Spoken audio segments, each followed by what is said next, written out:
My name is David, and I come from a broken family. I was raised by a domineering mother and her controlling sisters. Janice was the oldest and 14 years my senior. Laura was 11 years older.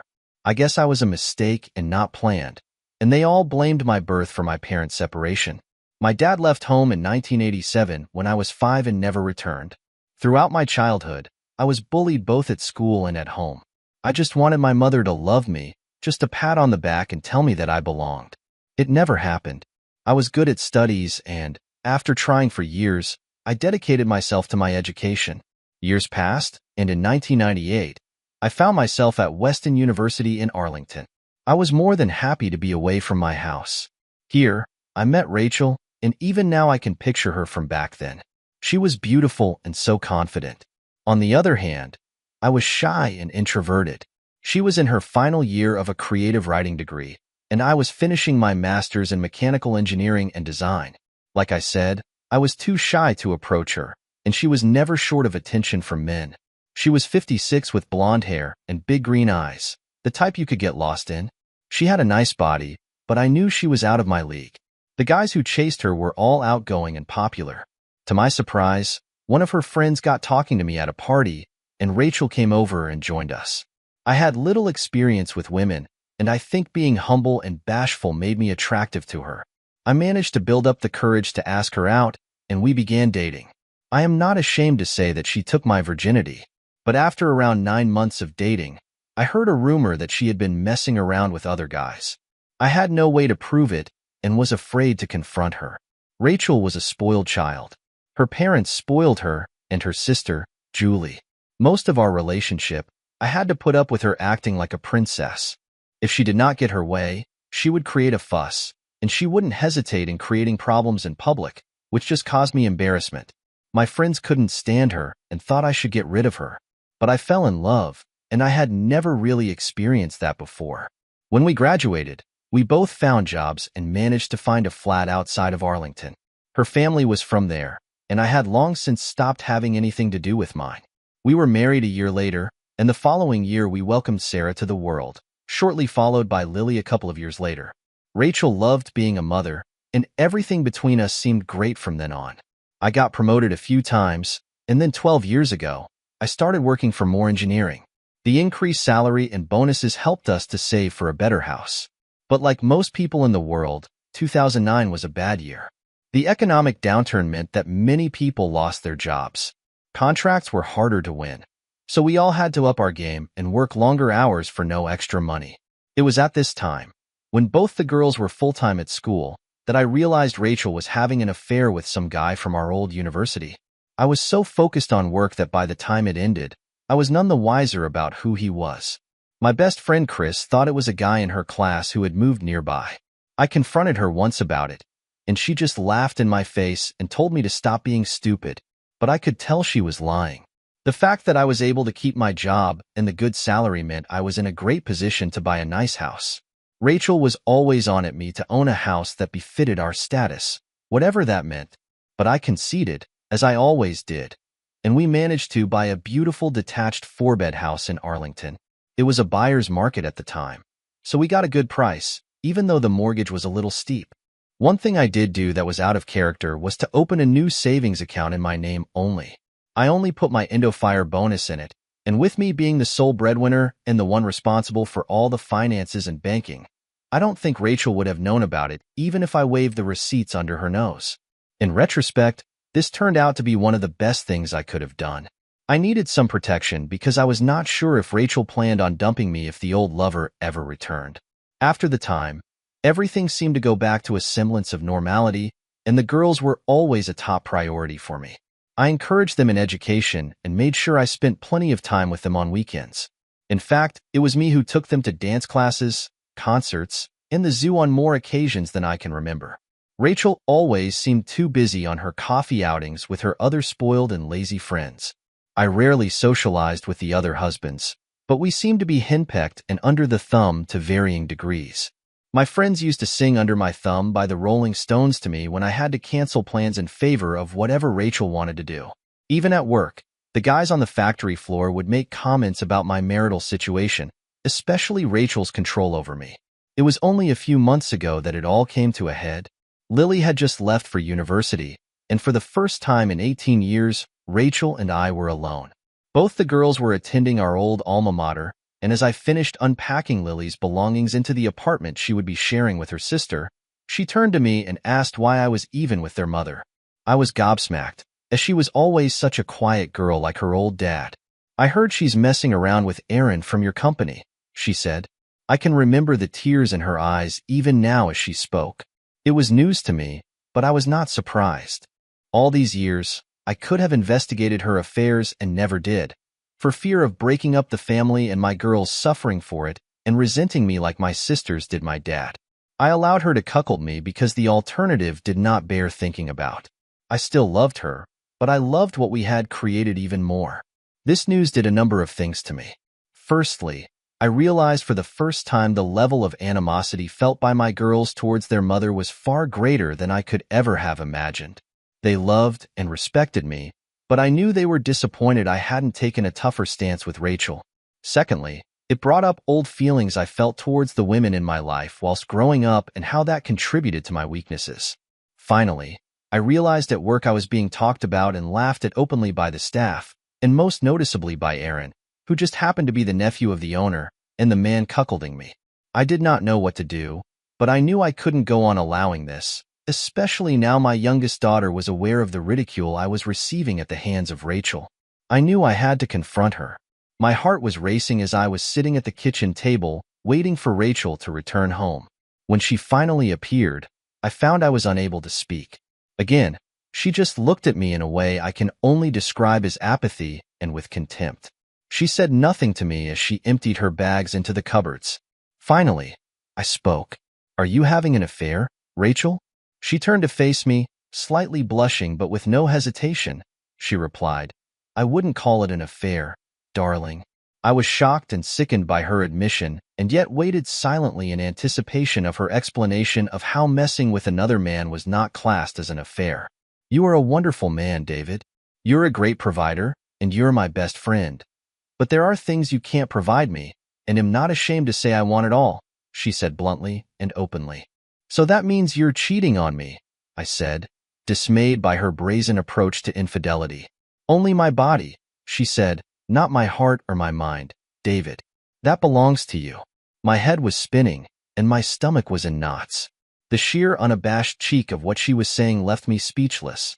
"I never deny you intimacy, David, and all I'm doing is exploring with a couple of younger guys," she admitted. "What?" I screamed. I never raised my voice, and my reaction took her back. She walked around the table and took a seat opposite me. "Don't shout at me, David," she said, regaining her composure. "You admit to cheating on me with two guys, and am supposed to be quiet?" I replied, "I love you, David, but this is how things are going to be. Live with it, or he'll leave and be with him anyway," she said, issuing me both a threat and an ultimatum. I just sat looking at her. When her face softened, I thought for a minute she had seen the hurt in my face. "Everyone does it these days, David. My friends have had flings with younger men, and they say it makes the marriage better," she said. I was in shock. I was struggling to absorb it all before, but now Rachel was actually trying to justify her infidelity by telling me all her friends were cheats too. As for the notion that it would make our marriage better, that was contemptuous at best. She did not care for the marriage or me, only the comfort and security I could provide. I spoke again. "So I can have another woman? Is that what you're saying, Rachel?" She looked at me for a few seconds and then laughed in my face. I sat in silence as she continued to laugh before trying to control herself. "You're right, David. Come on, be serious. You struggle to speak to women you have known for years. What chance are you going to have to chat someone else up?" She was openly mocking me, continuing to giggle, and I felt embarrassed and ashamed, but she refused to let up. "This is how it's going to be, David, so don't ruin a good thing. I'm still your wife. I still love you, and I still come home to you every night. Do not mess up your life by complaining about it or doing something you'll regret." She left me at the table, contemplating what had just happened to my life, to my world. She was so open about her activities that I realized she did not care for me one little bit. I did not care if her friends were all cheating, but that did not give her the right to be one. Not only that, but she actually had the audacity to threaten me. I was angry, very angry. That night, I slept in the spare room. I couldn't face being anywhere near her. But around midnight, Rachel woke me up and asked why I wasn't coming to bed. Was she really this deluded? I knew she was spoiled, but really? Oh, come on, David, get with it. This is the way the world works now. You're just acting like an old man, she said. I said nothing. I could sense her presence still on the landing, looking into the spare room. Oh, suit yourself, David. You'll come back to bed soon. I know you deny me nothing, and you know as well as I do I'll get my own way, she said confidently. In reality, she was right. What had I ever done in a 20-year relationship that suggested anything other than my unbridled loyalty and willingness to go along with everything she said and wanted? It was public knowledge that I was under her thumb and henpecked, and now it was well known amongst her friends and my work colleagues that I was a cuckold too. Next morning, I went to my office. I took just a few steps in and was greeted by Aaron, the man my wife was messing around with. He smiled at me and asked, "How's your wife, David? Hope she is good." The smug look on his face, as though he was about to burst into laughter at any minute, just made my blood boil. I just looked at him and said nothing. I heard a few giggles by the coffee machine from grown men. I just looked at them as they stood their ground. I made my way past them as they continued to chuckle at my expense. I felt like the whole world knew my business, and even the boss secretary, Anna, seemed to find my situation laughable and open to mockery. I walked into my office and sat at my desk. My day had started off in the worst possible way, and now I was a laughingstock at work as well as at home. I tried my best to focus on my project, but the anger within me refused to abate. I decided to start looking into my father. All I knew was that he was born in Maine and left us at the age of 38 in 1987. So I searched for family history sites in that area. Within a few minutes, I discovered that there were 14 people named Richard Thompson in Maine who were born in 1949. I knew he might have died years before I went to university, so I was able to narrow it down to 3 possible people. I decided I did not have the time to go searching for each one, so I placed a message on genealogy websites in each of the towns I had found. As I sat in my office thinking about the last 24 hours, I was called by my boss, Mr. Moore. He wanted to speak to me in his office.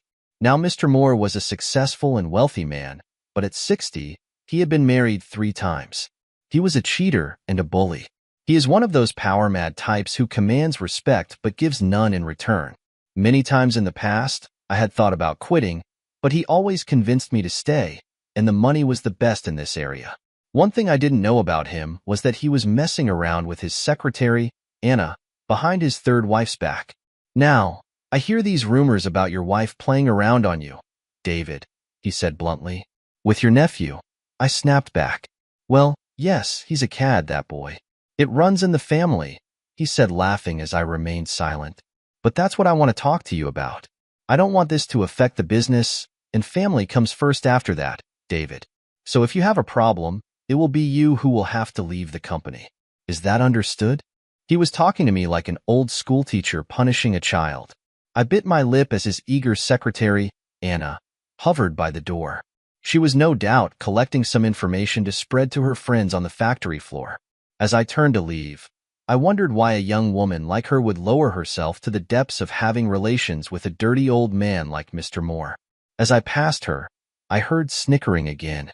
I put my head down and walked out. As the door closed behind me, I heard the explosive sound of laughter, which was obviously at my expense. As I made my way back to my office, I realized that being here was doing me no good at all. I had paid for my girl's education, and all I was doing now was financing my wife's infidelities. I was a pretty simple guy. I liked my gadgets, but I could live without the big house. The majority of my living costs were Rachel's indulgences, weekly hair and nail appointments, her car and phone, plus other unnecessary luxuries. At work, I was normally happy. It was my place to be creative, and I was very successful. I was the one who had designed many of the parts being produced and sold here, and I was sure I could find gainful employment elsewhere. They just thought I was too weak, and well, they were right. I wasn't the confrontational type, and I never made waves because I was content. I was good old David, the submissive engineer who people could walk all over. I looked at my screensaver of the family on holiday. I rolled the mouse, and the page opened to my email. I had a message waiting for me, and it was from a woman named Laura Smith from the Maine Genealogy Committee. I was taken aback by how fast they had replied. I clicked and read the message. I was blown away. Laura had read my message appealing for information on my dad and had gotten in touch with a woman who claimed to be his niece. Her name was Grace Johnson, and she was my cousin. I mailed back my number to Laura and asked if Grace could possibly contact me. I left work with my spirits slightly raised. When I reached home, Rachel was cooking dinner, and as I walked in, she smiled and came up to me. I moved away and in a few minutes, came back for dinner. "Can we talk about last night, David?" She asked meekly. "What's there to talk about? You made yourself perfectly clear last night. I either live with it or else, right?" She looked at me for a few seconds with what looked like regret in her face. It did not last for long as she inhaled deeply, cleared her throat, and continued. "You're a great husband, and you've denied me nothing, so please don't deny me this, David." She was almost pleading. If I'm so great, why cheat on me? Why make a fool of me? I asked honestly. She became flustered and just shrugged me off. She had no answer. She was just selfish, and I was growing tired of it. I couldn't do any more to make her happy. The hours I put in to pay the bills and give her everything she wants, and I get nothing but disrespect and ridicule. I drive a 15-year-old sedan so she can drive one less than 3 years old. Look, David, I have needs, and you just cannot fulfill them. So you either deal with it like I know you're going to, or you lose me to a younger man. You mean Aaron? You might as well use his name, Rachel. Everyone knows he's messing around with you, I interjected. Okay, yes, Aaron and I are lovers. He is effectively your boss, David, and he'll one day take over the company from his uncle, she said bluntly. So he gives me what I need now, and if you do not accept the arrangement, then he'll leave you, and he'll give me everything else I want and need. I said nothing, as usual. I just got up from my seat and walked into my study. The tears came, and I wished to be anywhere else but here right now. I found a tissue and wiped my eyes as the phone began to ring. I picked it up and heard a strange voice on the other end. It was Grace. We spoke for about an hour, and when I put the phone down, everything else was gone from my mind, and I had a huge smile on my face. Grace was delighted that I had decided to look into my father and had so much to tell me. I found out that my mom had indeed kicked my father out of the house, so she lied to me all my childhood. He sadly died in 1990 when I was just 8. He had died of alcohol poisoning, and his mother, my grandmother, always blamed my mom for his character and state of mind after he left us. Grace told me he longed to be back in my life but was prevented from doing so. We arranged to meet at the weekend at her home in Maine. I was excited, and I knew the break would do me good. The rest of the week dragged on. Things at home were the same, and at work, I was being constantly laughed at behind my back. Aaron and his pals thought it would be funny to hang a pair of panties on my office door. I looked at Anna, and she said nothing. Inside the underwear was a post-it note that said, "Please return to your wife." I was broken. I sat at my desk and cried that day too. I wanted to blame everyone except myself. I would be glad when Saturday arrived. I told Rachel I was going to see a friend in Portland, and she didn't really care what I was up to. I guess she would be messing around on me, so being away made that easier for her. The drive up to Maine was stressful. I eventually found Grace's house an hour after I was expected. It did not seem to bother her as I was greeted with the best hug I had received in years. I was introduced to her husband, Mark, and their 2 young children, Lily and David. With the formalities over, we got down to talk about my father and my new family. Grace had such a warm, selfless personality, and she and Mark talked over each other and finished each other's sentences. I guess they were both eager to share the story of our family. During my time there, we were joined by Richard and Emma Johnson. He was my cousin also and brother of Grace. We got on really well, and he added what he knew about my father and the family. After lunch, we went on a little trip where I was given time to reflect. When we returned, Richard and I spoke about our jobs and our family life. He could tell things were not good, and for some reason, I confided in both my new cousins. They simply told me not to stand for it, and that they would support me if I needed anything. I was so grateful. I left Maine with a new look on things. I had been told so many lies and had been treated so badly throughout my life that knowing I had a whole different family who, within a day, had shown me more kindness and honesty than most people I had known all my life gave me hope. I needed to sort my life out and get back to being happy, not just for me but for my girls, my friends, and my new family. When I returned home, it was gone 8 p.m. Rachel was just getting ready to go out somewhere. "Where are you going, Rachel?" I asked. "Out with my friends." "Do you mean Aaron or John?" I snapped back. She looked at me somewhat taken aback at how I knew the name of her second paramour. I gave her a knowing look. "Please, not all this again, David," she begged, seemingly indifferent to my feelings. "Please, Rachel, I'm asking you to stop this and be my wife." "Stop being silly, David. I am your wife and always will be. Don't deny me my pleasures, and it'll make life easy on you. It'll be back by midnight." She had completely ignored my wishes and continued to threaten me. She walked towards me with her arms open wide, so I turned my back on her. She said nothing of my blatant snub and just collected her designer handbag and headed for the door. "Again, Rachel, as your husband, I'm asking you not to do this," my voice now getting sterner. She stopped in her tracks and looked at me as though asking herself, who is this guy, and who does he think he is talking to me like that? It lasted only a second again before she burst out laughing. "What are you going to do, David? Leave me? You never have the guts to do that. We both know you'll always be here for me." I was crestfallen. I dropped my head as her words reverberated through my head. For me, no guts. Deny me my pleasures. I always knew she was a spoiled brat. Her parents had seen to that. I knew I treated her like a queen, whereas I was the workhorse. I knew she was selfish, but always believed she loved me more than anything. I knew I was a fool, and I knew I had been for way too long. That had to end, and I needed to make plans to make it so. I wasted no time in getting things rolling. In fact, I started while she was out getting screwed by Aaron or John. Maybe they were doing her together. That is probably what she meant by getting her pleasures. Having her cake and eating it. I provide all the safety, security, and material goods, and two young guys get to have her any way they wanted. My thoughts were making me angry, and I was beginning to lose focus. I needed to find a way to destroy the last vestiges of affection I had left for her, and I think I found a way. I found the box I was looking for and the specific picture within that box. It was the only one I had of my mom and sisters. I did not think it would work, but I cut a picture I had of Rachel's face and pasted it next to them. I had no love left for them, and adding Rachel's smirking face to the picture might just do the trick. I placed it on the desk next to the monitor in my study. At around 12:45 a.m., I was finishing up. I had pretty much worked out what I was going to do in the short term. I had an idea of when I would leave, but it could be a few weeks yet.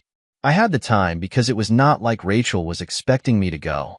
It might not work, and I would definitely require help to pull it off, but I had convinced myself by this time that I would go through with it.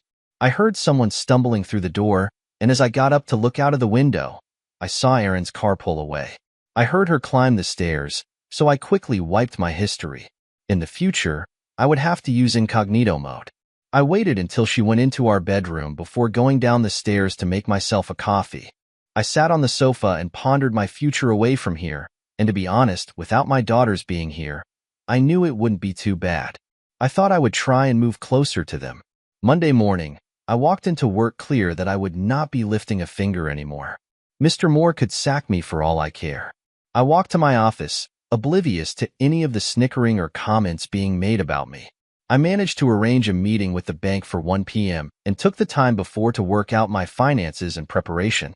It was going to be a long shot, but if it worked and the right people helped me, then I would come out of this pretty well. The meeting went as planned, and I was able to close out my savings account and remove my name from our joint account. I had an IRA with a few grand in it, so I closed it out for cash and stuffed it in my wallet. On the way back to the office, I stopped at a Best Buy and purchased 2 digital voice recorders, a 500 gigabytes USB 3.0 hard drive, and a new PC hard drive. Once back in the office, I sat down and started to see if I could open up the company's private customer files.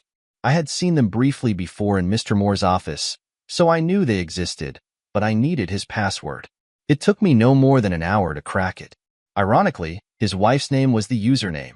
and the password was both his name and his 6-digit birthday, more 275961. I had what I needed. I attached the drive to my computer and downloaded all the files to it. 10 minutes later, I did the same with all my new plans and drawings for the energy-efficient hydraulic pump system I had been working on, which would keep this company ahead of the game. We built pumps for air conditioning units, heavy machinery, and even for the dairy sector. I wiped my entire PC history, including all the plans and all my work. I then shut it down and removed the hard drive and replaced it with the new one. I put everything into my bag and then reinstalled Windows. I spent the rest of the day looking up our competitors on my phone. I checked into Monster to look for engineering jobs in the South Arlington area and then left for the day. That night, after another silent dinner, I headed for my study. I found that one of our main competitors, who had struggled during the financial downturn, was looking for a mechanical engineer who could assist in basic design and shop floor management. It wasn't entirely what I wanted, but damn near close. They were offering a salary $10,000 lower than my current salary, so I fired off an email and included my CV. I decided to sleep in our marital bed that night just to keep up appearances. With Rachel, however, I made sure I was asleep when she walked in. I felt her rub up against me, and I felt sick. As bad as that was, it actually pleased me to react in such a way. I was becoming repulsed by her, and this would help me in the long run. The following day, I received a call from a very surprised-sounding Paul Johnson from Harris Hydraulics. We spoke briefly, and he couldn't believe I would consider quitting more engineering for his smaller company. He nearly offered me the job on the spot, but I insisted on an interview the next day. He agreed. Another vital cog had been fitted, and the wheels were beginning to turn pretty fast. I had plenty of time on my hands, so I started to research apartments in the area. I found one. It was situated 15 minutes from the girls and 5 minutes from work. I arranged for a viewing the next day after the interview with Paul Johnson was finished. Next, I spoke to Mr. Moore and told him I had to go and see my daughters at Eastside the next day to sign some papers. He just brushed me off and said go. That night, I called my best friend, Chris. We had known each other since 6th form. We both got into Eastside, but he studied finance and mathematics. He was now a big-time banking analyst in the city and lived with his wife, Lisa, and children in a nice house in New York.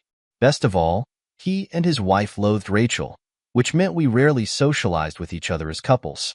I arranged to meet Chris the next evening after my interview and apartment viewing. He knew I had something playing on my mind, but I told him I would tell all when we met. Before meeting Chris, I met my daughters and told them of the situation. To my surprise, they both were happy and displayed their frustration at their mother's behavior and pledged their faith and support in me. A day later, I met Chris and Lisa. I told them everything that had been going on and the first part of my plans. They were more surprised that I was fighting back than by Rachel's infidelity. To them, that was pretty much par for the course in their eyes. So why leave her now, David? Lisa asked, handing me another cup of tea. I told them all about the meeting with my cousins and the truth about my dad being kicked out of the house by my mom and how my sisters took her side. My dad was just like me, or shall I say I was like him, but this time my girls are on my side. So it was that discovery that triggered you into finally standing up for yourself? Chris asked, concern etched on his face. No, I was taken to my father's grave. I was hesitant at first, but I managed to lay some flowers and say a few words. It was then I looked at the etching on the stone that left me shocked. It was then I knew I had to leave, I explained. What was it, David? They said in unison. It had an image of a rose, and below that, it said, in loving memory. It had the date of his birth, and below that, it said the age he was when he died. There was a period of silence before I spoke again. He died at the age of 43, the age I am now. Both Chris and Lisa recoiled slightly at this news, and I knew that they understood. There have been times when I could have reached for the drink like he did or done myself in, like my grandmother believed he did. I had a choice: be like him or fight back. I decided I wasn't going to kill myself trying to be the perfect husband anymore and being abused and ridiculed in the process. I felt weaker at that point than I had in weeks. Admitting to my friends how low I had been was harder than I imagined. Chris shook me out of my mood. What do you need from us, David? Please say no if it's too much, but I have a plan to protect myself and screw her over, Lisa interjected. I smiled and nodded. I guess Lisa did have a tough side to her character. When I thought she was having an affair in 2009, I opened a separate savings account and put all my bonuses and any spare cash into it. It was also with a stroke of luck that the only way we could get a mortgage for the amount we needed was if I applied in my name only. Rachel had no real work history, so it was just easier for me to apply alone. I knew if anyone was capable of following my train of thought, it would be Chris. I asked Chris to transfer the ownership of my house to a new company that he would create. I would pay off the mortgage. All I needed to do was contact the land registry and transfer the deeds into his company. Chris was skeptical. I told him that Rachel would have no money to fight the case, and her parents would not support her if they found out that she was messing around. They are religious and value their ethics more than their daughter. They agreed and even offered to help cover the mortgage and stated that I could pay later. On my way home, I went to the local Toyota dealership. I knew the guy because it was where I purchased Rachel's SUV about 11 months ago. I was still paying for it. In fact, I had an idea of how to get some more money. I told him that I wanted to exchange Rachel's car for the latest model. We came to an agreement that he would take the SUV back, and we would cancel our payment plan. I promised to return to upgrade my car, and he knew he could make up the cost of Rachel's car by selling it as practically brand new. I apologized for any inconvenience, but the thought of selling me an expensive new Toyota more than made it up to him. On the way out, I took a 2019 brochure, not for me but for Rachel. When I got home, Rachel was sitting in the lounge, nursing a coffee and looking a bit pale. I took off my jacket and threw my bag down onto the floor. I had to now work on the second part of the plan. I told Rachel that I still loved her and I wanted my wife to have the best of everything. So I'm going to trade her car in and buy her this, I said, pointing to a new 2020 model inside the brochure. Oh wow, I love it, she said, oblivious to my plan. You always know how to make me feel better, don't you, David? The only problem is that they have a buyer for your car already, so I need to get it down there by Friday afternoon. They'll finish work early and take it to the dealership, and then for the weekend, you can just use mine to go visit your lovers. The final comment made her recoil, and a look of shock and confusion filled her face. What's wrong? I asked. Nothing, David. I just thought you were still angry about our arrangement, she asked. Not our arrangement, Rachel, your arrangement. I had no say in it, remember? But I guess I have no choice, right? I said, hoping to get a response. She just nodded as though she had finally put me in my place and I had conceded defeat. I love you, David. I turned to look at her, and a genuine look of concern greeted me. I said nothing in reply and just walked off into the kitchen. My phone began to ring, and I walked out to the back garden to take it. Chris confirmed the money had been transferred. I was good to go. The next day, I wasted no time as I entered the bank and was shown into the mortgage specialist's office. An hour later, the mortgage was paid off, and all my remaining accounts were closed. I walked a few doors down and opened a new account with another bank. I was a happy man knowing that I wouldn't have to pay anything again, and unless Rachel got a solicitor and took me to court, my smile faded. The next day, I contacted the land registry and filled out the appropriate online application. I had all the details of Chris and Lisa's new company, and within 10 minutes of applying, I was sent a confirmation email telling me it would take 3 to 5 days to complete. Once this was done, I would simply hand over the deeds to Chris, and he could register the property to his company. That same day, I knocked on Mr. Moore's door. Anna was in there with him, of course. Fridays were usually the day the dirty old bastard had his way with her, and I think I disturbed their amorous activities. She left us alone. I placed my resignation down on his desk. He looked up at me with that stupid smirk on his face. What's this? He asked. My resignation, I replied. I think it's best if I leave straight away.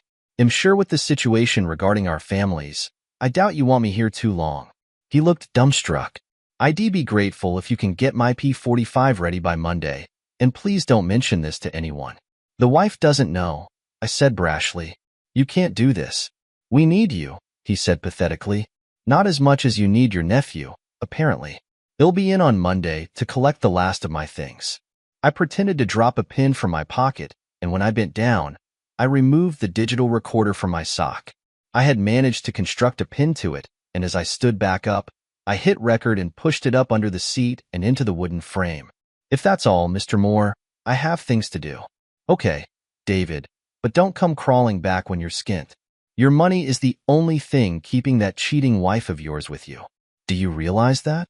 Of course I know that, Mr. Moore. I wish my wife was as loyal as yours, I said, smiling. I knew that one hit him where it hurt. I turned and left his office. An hour later, I drove home and picked up Rachel's car and logbook.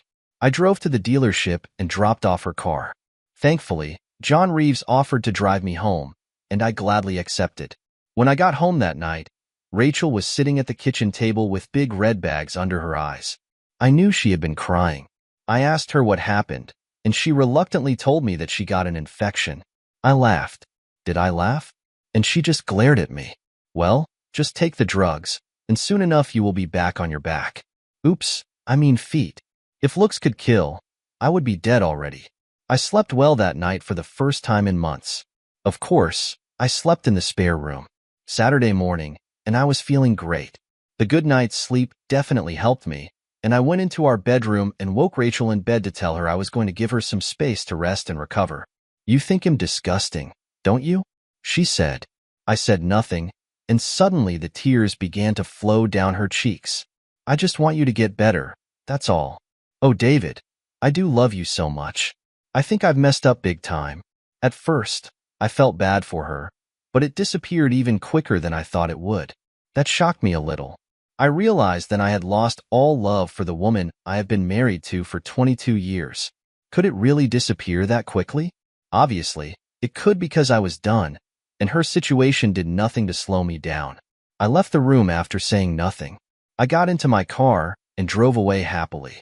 That night, I stayed with Chris and Lisa, who threw a dinner party with many of their friends and colleagues in attendance. When I arrived home late Sunday morning, I found Rachel up doing housework. I walked into the lounge, and when she saw me, she launched herself at me and hugged me. I just patted her on the back. She asked when her new car would arrive. I can drop you off in town to meet your sister, and then you can ask her to drive you to the dealership. Then you get to drive back your new Toyota, I said with an excited grin. She smiled and walked towards me with her arms open. I turned back to the kettle, pretending I didn't see her. For the rest of the day, Rachel was all around me, and I actually felt uncomfortable. She kept trying to kiss me or hug me, and I kept making excuses to leave. I think she got the message because as I went to bed, I could see that she had been crying again. Good night, Rachel. Will you be sleeping with me tonight, David? I want to cuddle up to you, and I want you to tell me everything will be okay. I felt nothing. Not until you get the all clear from the doctor, Rachel. Sorry, but you made your bed, I said harshly. Well, when I get better, I'm sure I can find a man who wants to be in bed with me. I have plenty of lost time to make up for, she snapped back bitterly. I laughed to myself. It took longer than I expected, but here it was, and the selfish side was back. All those regrets from Friday night had disappeared. For the last 22 years, I would have fallen for her, but this time, I ignored her tears and headed for the spare room. The last night in my house, and it will be in the spare room. I was also glad that she said those things. It removed any sign of any doubt I might have had. I looked at my mocked-up picture of her and my sisters, and all I could feel was hatred for her. She was only sweet when she wanted something, and cold when she couldn't get it. I woke early Monday morning. Rachel was awake early too for her 8:30 hair appointment, so I drove her into town as planned. I drove off, knowing that could be the last time I ever see her. I somehow feared it wouldn't be, but it would for as long as I could make it so. On the way, I called the mobile phone company and terminated both our contracts. I pulled over into a lobby to pay the penalty on my card. They informed me that the phones would remain in service until 5 p.m. perfect. Next, I headed for the office to pick up my P45. I entered the factory, and there was a solemn atmosphere. News of my departure must have made the rounds, and for a brief moment, I saw a look of fear on their faces. I did not know why. As I walked down the corridor towards my office, I passed the coffee machine where the usual suspects were gathered. I wasn't exactly sure if John and Aaron were aware that they were both messing around with my wife or not, but here they were, both grinning at me and sharing jokes with the other morons. Morning, guys, I said gleefully. Good morning, David. How's the wife? They said to the usual laughter. How this joke was still funny was beyond me. Oh, not so good, I'm afraid, I replied. One of you bozos gave her an infection. I walked away to complete silence, and when I turned back, their jaws had dropped, and John then yelled something at Aaron. I heard a big commotion before heading up the stairs.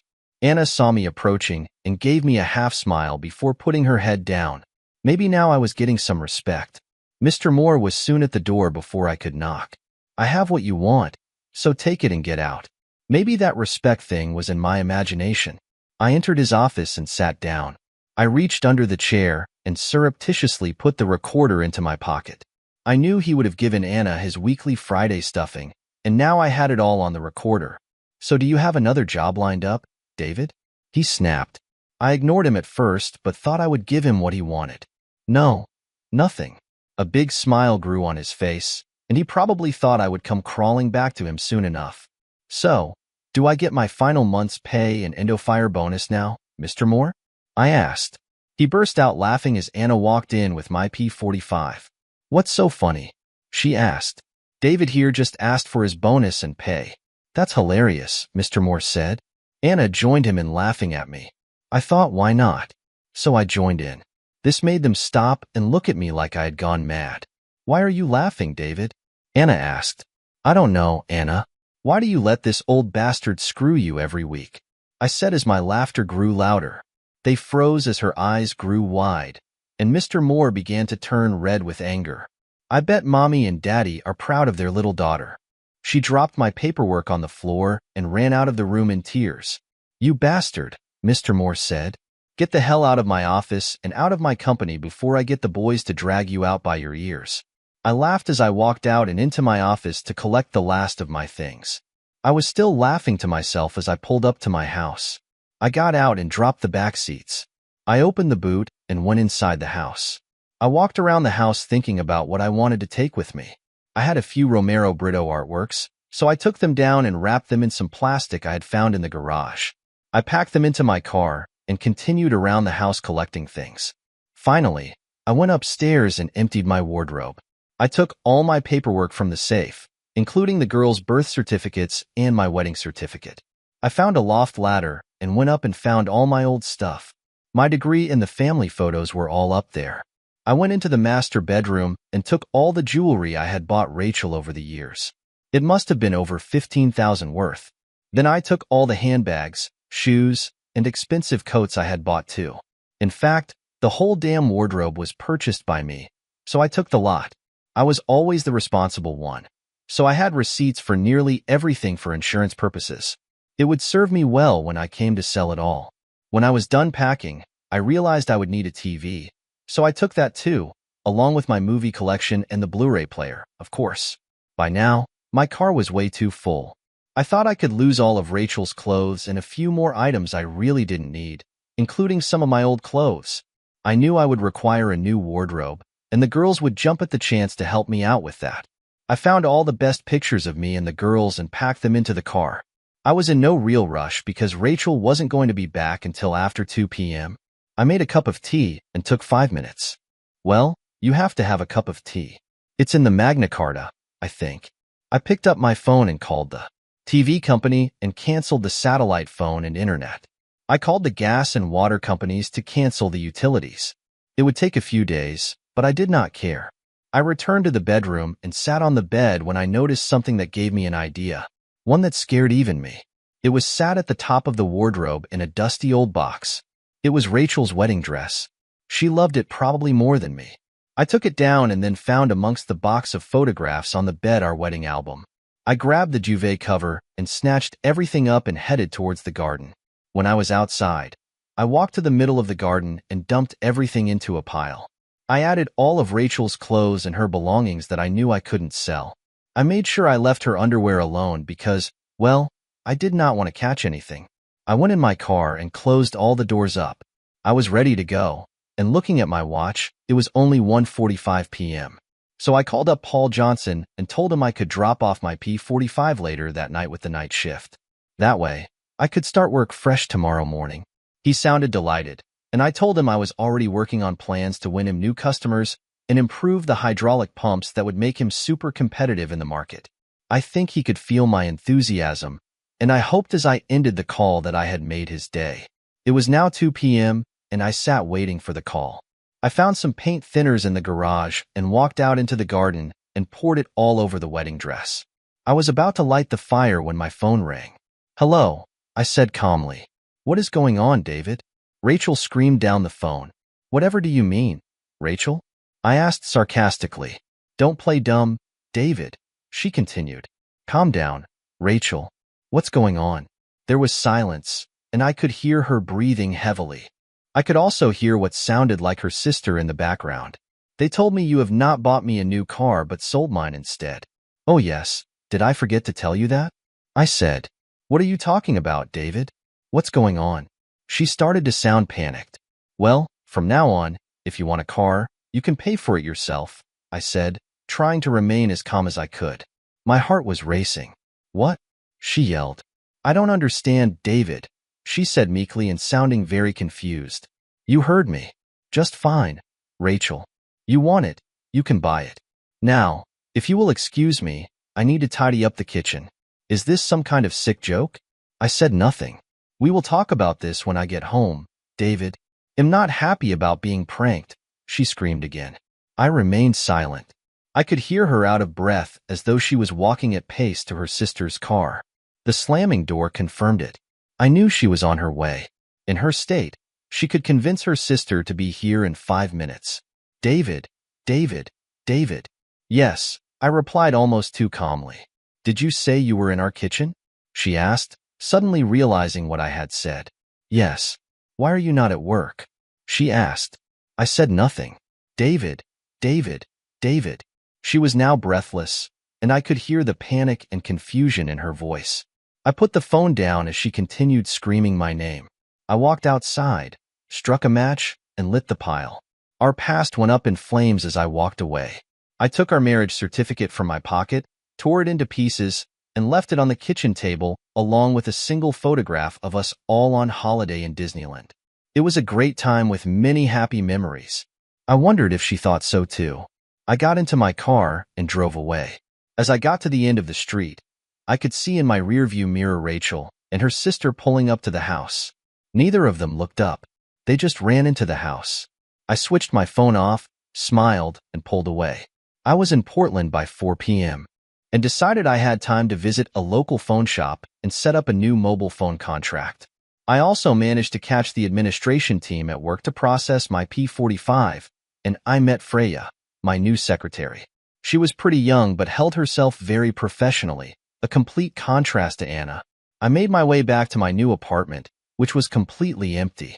I had running water and electricity, so I found the kettle I took from home and made a cup of tea. I moved my stuff in and ordered a pizza. I picked up my old phone and switched it on.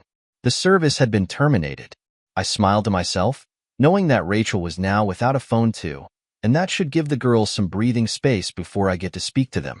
I found my sleeping bag and arranged it out in the lounge and waited for dinner. I had some furniture arriving at the weekend, but for now, I was at least glad to be away from Rachel. I switched on my laptop and located the voice recordings I made in Mr. Moore's office. I uploaded the content and played it back to hear the incriminating evidence of his infidelity with Anna. I grabbed 2 USB sticks and made a couple of copies. I wrote the addresses of Margaret Moore, wife of Mr. Moore, and Peter Lewis, boyfriend of Anna, and then placed a stick into each one. I would post them tomorrow before work. Finally, I decided to call my daughter Sarah to let her know the latest and not to let on to their mother where I was. To my surprise, she admitted that she hadn't even spoken to her mother yet, but of course, I guess she had no phone to be able to do that.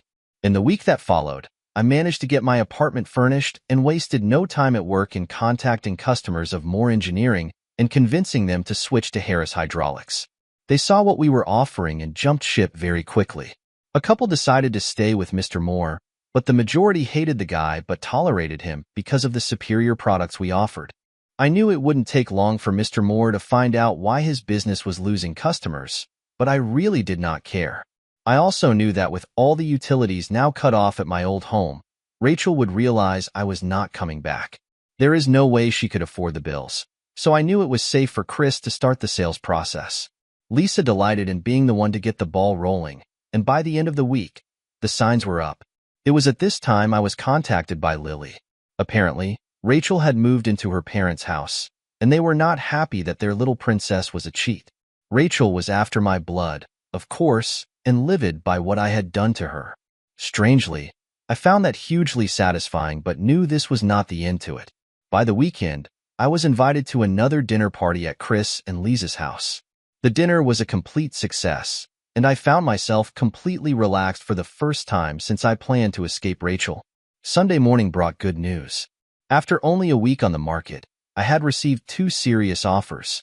I accepted one for $650,000 straight away.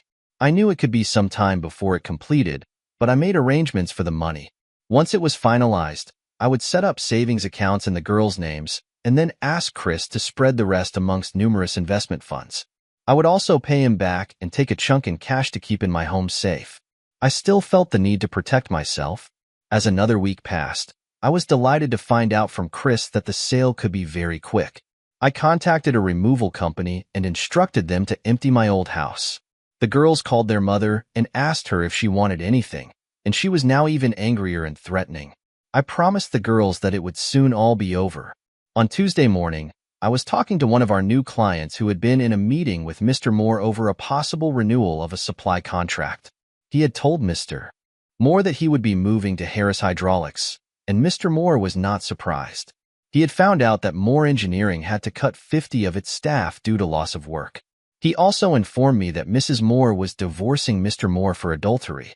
I had absolutely no sympathy as I was totaling up the commission checks in my head whilst talking. I had no idea what happened to Anna and her boyfriend, but I knew he had gotten my gift if Mrs. Moore had received hers. And even if he hadn't, I am sure it was well known why Mrs. Moore was divorcing her husband. I wonder what her friends and family would think of her cheating with an old man. To reward me for all the new work, I was given a brand new Land Rover Discovery HSE. I was thinking of treating myself anyway, but Paul and the bosses were so pleased with me and the way the company was headed that I was given the car and a fair few thousand in commission. Well, it was actually more than 30,000. I was looking out of the window of my office, admiring my brand new car when a familiar-looking Ford Focus pulled into the car park. I froze as I realized who it belonged to. It was Diane's car, Rachel's mom. I sat down at my chair and waited for the inevitable call. The phone began to ring, and I picked up. "Mr. Johnson, there's a woman here in reception claiming to be your wife, Freya," my secretary said. "Tell her I'm in a meeting, and he'll be down in an hour." 3 hours later, I peered out the window, and she was still sat there. I exhaled loudly and decided to leave for the night. If she saw me, then I would have to deal with it. If not, I would just drive on past. It was not like she knew what car to look out for. I left through a side door and made my way to my car. I was just getting into my car when I heard a screech of tires, and before I knew it, there she was, pulling up behind the car and blocking me in. She leapt out of the car and stormed up to me with a face like thunder. She looked like hell, and her clothes were obviously her sister's as they were a little tight for her frame. Her eyes were all red and puffy, and she was crying as she spoke to me. "What did you do to me, David? Why are you treating me like this? I don't understand." "I did nothing to you, Rachel. You did this to yourself," I said calmly. "What about the girls? Don't you care about them?" she said. I felt my anger rising. "How dare you bring the girls into this? You have done nothing but hurt them all their lives with your selfishness and infidelity. I am done with you, Rachel. I have made that very clear." I saw the people in the offices looking out the window. This was embarrassing, and I needed to shut this down fast. "Just leave me alone, Rachel. It is over. I don't want anything to do with you anymore. Please, David, please. I'm begging you," she cried. For a second, I felt pity, but I knew better. She would never change, and this was just another act to manipulate me. "No, Rachel. It is over. You need to move on." I got into my car, and she stood there looking defeated. As I drove away, she didn't even try to follow. She just stood there, crying. I felt a small pang of guilt, but it quickly faded as I thought of all the pain she had caused me. As I pulled into my new apartment complex, I felt a weight lifted off my shoulders. It was over. I was finally free. The divorce papers came through 2 months later. Rachel contested them initially, but eventually gave up when she realized she had no money and no support. The house sale completed smoothly, and I was able to set up savings accounts for the girls and invest the rest wisely. My life was finally back on track, and I felt happier and more content than I had in years. I still think about Rachel sometimes, but it is with a sense of relief that I am no longer tied to her. I have my freedom, my dignity, and the love and respect of my daughters. Life is good. Thanks for tuning in to this shocking tale of betrayal and revenge. How would you handle discovering your spouse's infidelity? Let us know in the comments below, and don't forget to like, share, and subscribe for more incredible stories. See you in the next video. Thanks for watching this unbelievable story of betrayal and revenge. What would you do if you found out your spouse was living a double life? Let us know your thoughts in the comments below. Don't forget to like, share, and subscribe for more shocking stories. See you in the next video. The buzzing noise of the intercom by my bed woke me from my nap. I reached over and hit the button. "There's a lady here who wishes to see you, sir." My secretary's voice came from the machine. "I'm a little busy at the moment, Megan. Ask Jane if she can see her for me, will you please? Jane is my PA and handles most of my visitors these days. To be honest, I wasn't busy at all. I've become a bit of a recluse, and I was just having my afternoon nap." Megan knew that, so it was unusual for her to disturb me. "The lady says it's personal and very important, sir. What she has to discuss, she says she can only discuss with you, sir." "Damn it. Tell her she'll have to make an appointment for, I don't know, next week sometime. The lady says it's urgent and she is adamant, sir." "Oh, bugger. All right, I suppose I'd better see her then. Show her up to my office in about 5 minutes. I got off my bed, gave my face a quick rinse in the bathroom to wake myself up, then made my way through the penthouse to my private office.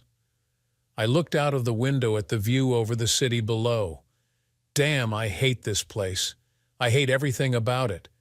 Christ, I think I hate everyone on the 10 floors below me as well, even though they all work for me. Megan entered the office without knocking. She never did knock nowadays because I was rarely in there. I'm just the figurehead of this organization now. The only reason I was here in my penthouse suite was because I had nowhere else I wanted to go and nothing I really wanted to do.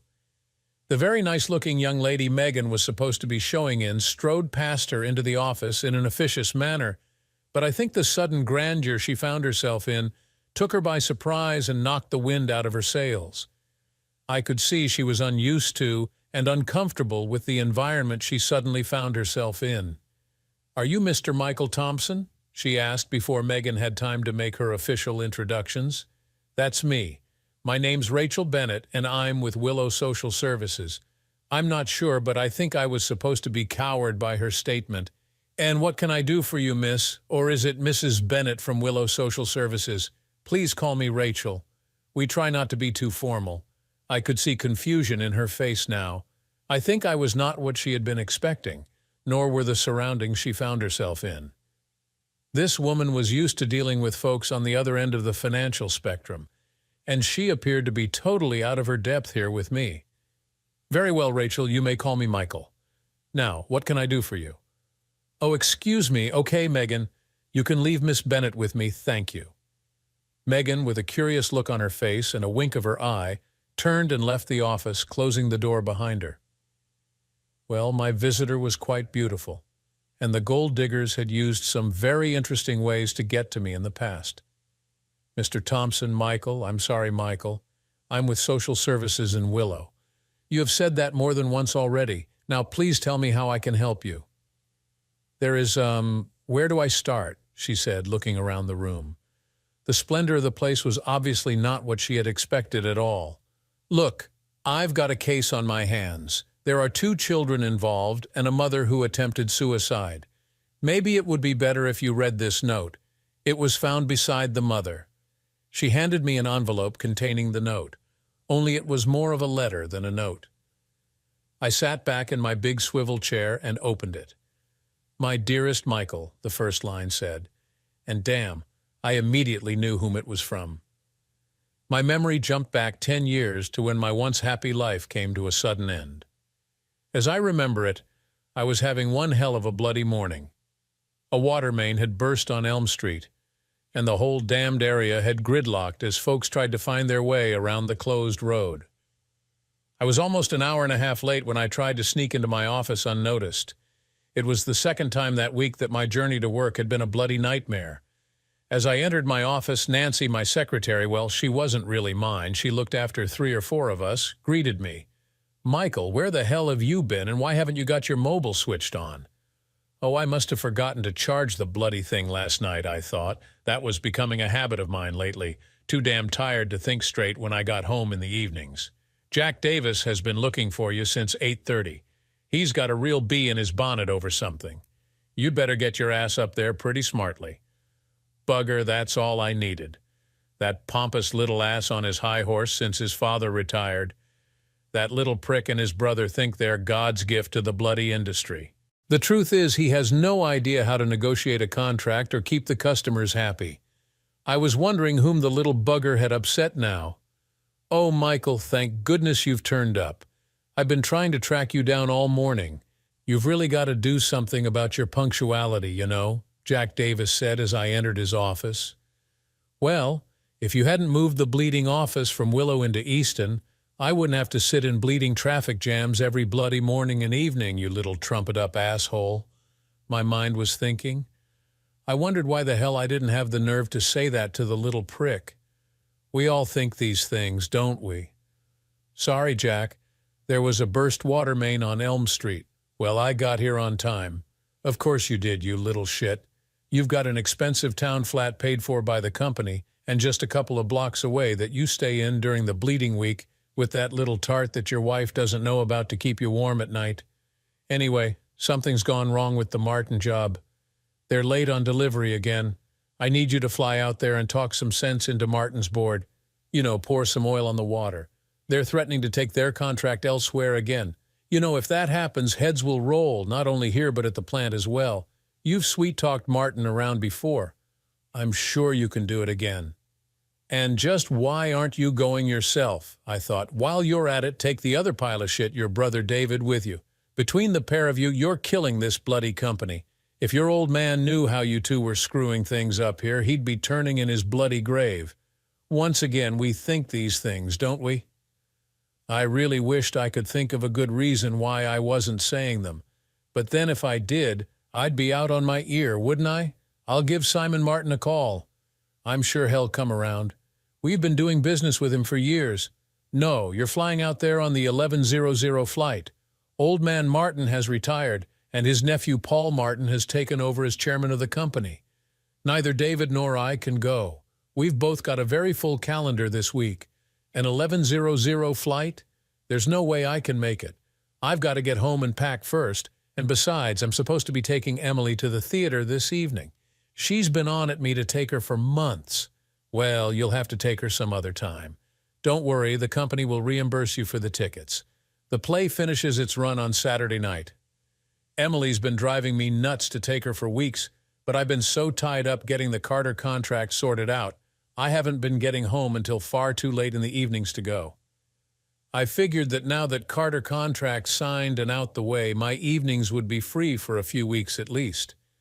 I know that the last night is sold out. Tonight was the only day we could get seats for. If I go to Chicago, I won't get back before Friday at the earliest. Emily's going to go ballistic.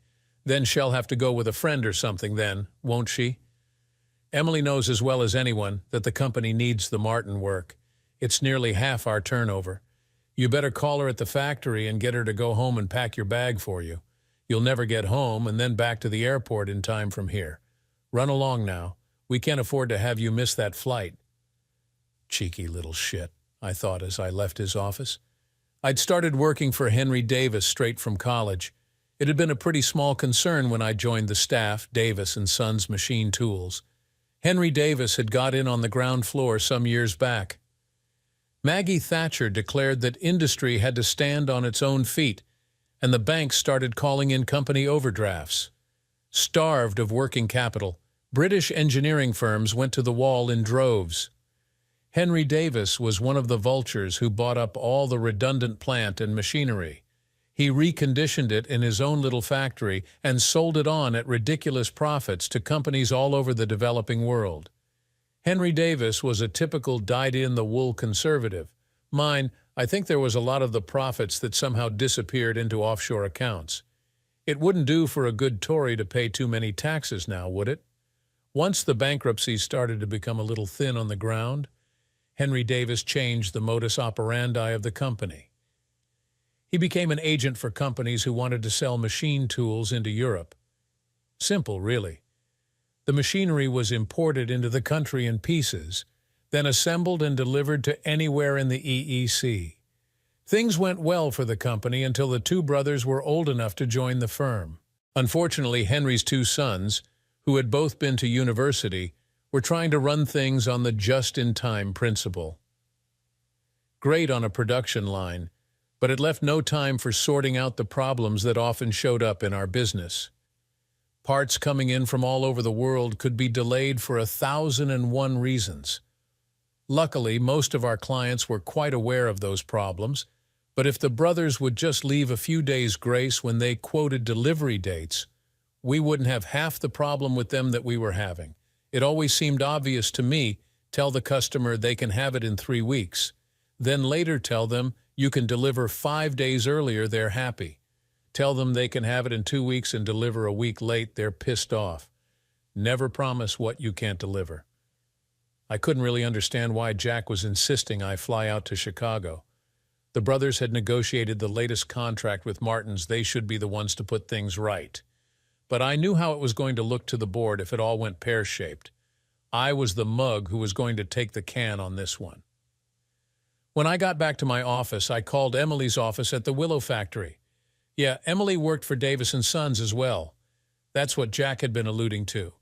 It wouldn't only be my head that was going to roll. I could see Emily's going as well. Emily and I met when she joined the typing pool years ago. Typing pool there. That will give you some idea of how long ago I'm talking about. We seemed to hit it off quite well from the beginning. But it wasn't until we went to the company Christmas party that year that we got together. You know what it's like, everybody was kissing under the mistletoe. And when I kissed Emily, well, I'm not sure what happened, but in the end someone asked us if we would move as they wanted their turn. Emily and I didn't discuss it or anything from that kiss. We were an item. I think we both ran around like lunatics buying each other Christmas presents, and I joined her and her family for Christmas dinner. I think that caused some confusion, as I'm pretty sure they were expecting some other guy, but no one actually said anything. We went out together on New Year's Eve and woke up together in my bed on New Year's Day. That was our first time together. I'm sorry to have to admit I don't remember much about it. I do remember the night of January 1st, though. Emily never actually went home to live again, and we were married 4 months later. The next 10 years had been the happiest of my life when I was at home. My life at work was fine until Henry's twin boys finished university and came to work at the firm. Until they joined the company, I had been Henry's number 2, his assistant in all things, both above and below board. The boys' arrival spelt a change. Henry was not a bad old stick. He didn't put his boys over me in the company hierarchy at first, but they both seemed to resent that. Oh, they were pleasant enough to me, but I knew they didn't like the sway I held with their father. Henry Davis floated the company on the stock market and made a bloody killing out of it. That was the only time he actually upset me. I thought he would have sent at least a few shares in my direction, but he didn't. The other thing that didn't happen was I was not made a director. Both the brothers went on the board, but I didn't. Then Henry had his bloody heart attack. At the hospital, he asked me to keep an eye on the boys. Some hopes, Henry, I thought. If you'd given me some shares and put me on the board as well, I might have had some influence over them. Of course, I never said that to him. It was plain to my eyes that he was on his way out. Henry retired immediately and passed away 3 months later. The moment the lid of his coffin was closed, the boys started making changes, none of which I thought were good ideas, but there was little I could do about it. They rented flash new offices in Easton, and most of the admin and sales staff moved down there. Jack ran that department, whilst David took over the running of the factory completely. In doing so, he inherited Emily as his secretary. She'd been the factory manager's PA for some time, but the factory manager didn't stay for long because David was on his case all the time. I can't say I was very happy about Emily working for David Davis. It wasn't something I could put my finger on, but I never did like the way either of the brothers looked at her. Come on, I suppose it could have been jealousy, or maybe it was just that I didn't like either of the brothers really, but I sensed something. Emily was 5 years older than the two boys were, but she was one good-looking woman, even if I do say so myself. Emily appeared to get on very well with David. Too well, if you ask me. No, I didn't think anything untoward was going on, but as I really didn't like the boys, I would sometimes make comments about them. Emily would spring to their defense, and there we had the recipe for trouble. The truth is, as the company got busier and I was rushing about all over the bloody place, keeping customers happy and sorting out new contracts, I think David saw more of Emily than I did, so she saw his side of any problem well before they got dumped on me. Okay, back to the Martin contract and my short-notice flight to the U.S. I called Emily to give her the good news. I think they probably heard her reaction at the stadium. I know it deafened me. But you're taking me to the play tonight. You promised. What the hell did you volunteer to go to Chicago for now? This was another problem of mine. Whenever I was asked to go away somewhere, Emily somehow got it into her head that it was something that I chose to do. I never could understand why she thought I would volunteer to go on these bloody trips, but from our discussions on the subject, it was obvious that she was convinced that I did. I didn't volunteer, Emily. Jack has just ordered me to go. Surely you know what the problem is with the deliveries on the Martin contract. Hasn't David told you? There's always problems nowadays, but why do you always have to keep volunteering to sort them out, especially when we are supposed to be going to see the play tonight? I'm getting fed up with the way you treat me lately. What about my play? See what I mean? I just told her that I was being sent to Chicago, and she was still insisting that I'd volunteered to go. I'm afraid I got angry that she wasn't really listening to what I said. To be honest, Emily, I don't give a bleeding damn about that goddamn play. Our jobs are on the line here, and if I can't calm Martin's bloody board down, the company's going to be up the bloody creek without a bleeding paddle with no orders. Now don't blame me because your lot in the factory can't turn the stuff out on time. See, now that's the problem with separating the two parts of the company. It had become a them versus us culture. Unfortunately, I was with the U.S., and Emily was with the them. An even bigger recipe for disaster. Now please go home, pack that bag for me, and then meet me at the check-in desk at Heathrow at 10:00, please. There was silence on the other end of the phone for several moments, and then, in a very controlled voice, Emily said, "You'll get your bag and maybe a few other things you didn't bargain for as well. I'm not your bloody skivvy, you know." The line went dead. Why did I do that? Why did I shout at Emily, and why did she shout at me? Damn, I knew I needed to apologize to her when she met me at the airport, but that didn't happen. I was waiting at check-in at 10:00, but there was no sign of Emily. 10 past came and went with still no sign of her. The girl was just about to close the desk when Emily arrived. She strolled through the departure lounge as if I had all the time in the world. Damn, Emily, what took you so long? Obviously with a sharp tone to my voice, as I was very worried about missing the flight by then. But then I realized that it wasn't Emily's or my fault that we were having this argument. It wasn't either of our faults that she was disappointed about the play that evening, and it wasn't good for us to part feeling angry with each other. I am sorry, Emily. I'm just so worked up about this damn trip. I went to kiss her, but she stepped back from me. We don't have time for things like that. You have to rush off and save your precious contract. Then I heard the girl on the check-in desk say, "You must check your bag in now, Mr. Thompson, or it won't get on your flight." I turned back to the girl and went through the formalities of checking the bag in. When I turned back to Emily again, she was gone. "How long before the flight's called?" I asked the girl. "Probably about half an hour or so. But I would suggest you don't leave the departure area." I ran in the direction that Emily had appeared from, but Emily must have been moving much faster when she left than she had been when she arrived. At the end of the concourse was the entrance to an enclosed bridge that led to the short-term car park.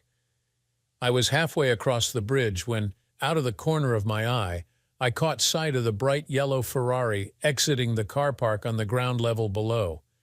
I could just make out Emily's coat through the passenger side of the windscreen. I knew the little shit that was in the driving seat, although I couldn't see him. David Davis let no one drive his bloody status symbol other than himself. Boy, was I pissed. David Davis was so busy that he couldn't go to Chicago, but he had time to drive my wife. Christ, I was bloody hopping mad as I made my way back into the terminal building. Unusually for me, I went into the bar and ordered a drink. After sitting there fuming for 20 minutes or so, my flight was called and I moved into the departure lounge. For most of the flight, I studied the contracts as closely as I could, looking for the loopholes Henry always put in there that gave us a little leeway on delivery dates and the like. But the boys had been at these latest contracts, and most of those subtle little doors had been closed. I was met on my arrival at O'Hare by, of all people, Paul Martin himself, along with Claire, his PA, whom he had obviously inherited from his uncle, and a little entourage of yes-men. I'd met the kid a few times in the past, a bit of a misnomer, really, but Paul always seemed a bit like the Davis brothers, very young next to me. I really only had 5 or so years on them. In the past, Simon Martin had normally done most of the talking, whilst Paul had just been one of the other minions who enthusiastically nodded in agreement at everything Simon said, and of course laughed at his jokes. I was put on my guard by Paul's over-enthusiastic welcome, even more so by the collection of flunkies he had with him, who carried my bags and laptop out to the limo that was waiting. "We've put you in the company suite at the Waldorf," Paul said. "SJ was hoping to see you on this trip, but the timing is unfortunate. He's still on his world cruise. He told me to let you know he'd look you up when the ship docks in Southampton." I can remember thinking this was a very strange thing for Simon Martin to want to do. Yeah, I'd always got on with the old boy. Henry Davis and I had met him many times over the years we'd been dealing with his company, but I never took it that our friendship was anything other than purely business. Now that he'd retired, why the hell would he wish to see me? The Waldorf was always where Henry Davis had stayed over the years, but when I had visited New York on my own, I tended to stay in places a little less, extravagant. But Paul was telling me the suite was the company suite, so I figured it just happened to be vacant. I couldn't see the Davis brothers forking out on a suite there for me. Paul, having dropped me off at the Waldorf, told me he'd send Claire to pick me up for dinner at around 6:00. Then he and his little entourage took their leave. Jesus, this trip was getting more confusing by the bloody minute. In theory, I should be taking or at least asking Paul Martin to have dinner with me. It was by then about 3:00 in the afternoon local time. I wondered whether Emily had gone to the play on her own or not. After all, she had the tickets. I called our home number. As I half expected, there was no answer. Thinking that it would be about 8:00 p.m. in London, I sent a text message to her mobile asking if she was enjoying the play and who she had found to go with. When Claire arrived to collect me, she found me on the phone again. I'd received no reply to my text to Emily, and I thought she should have been home by then, but there was no answer from the home phone again. This time, I left a message on the answering machine, telling her I was going out to dinner and I'd call her the next day.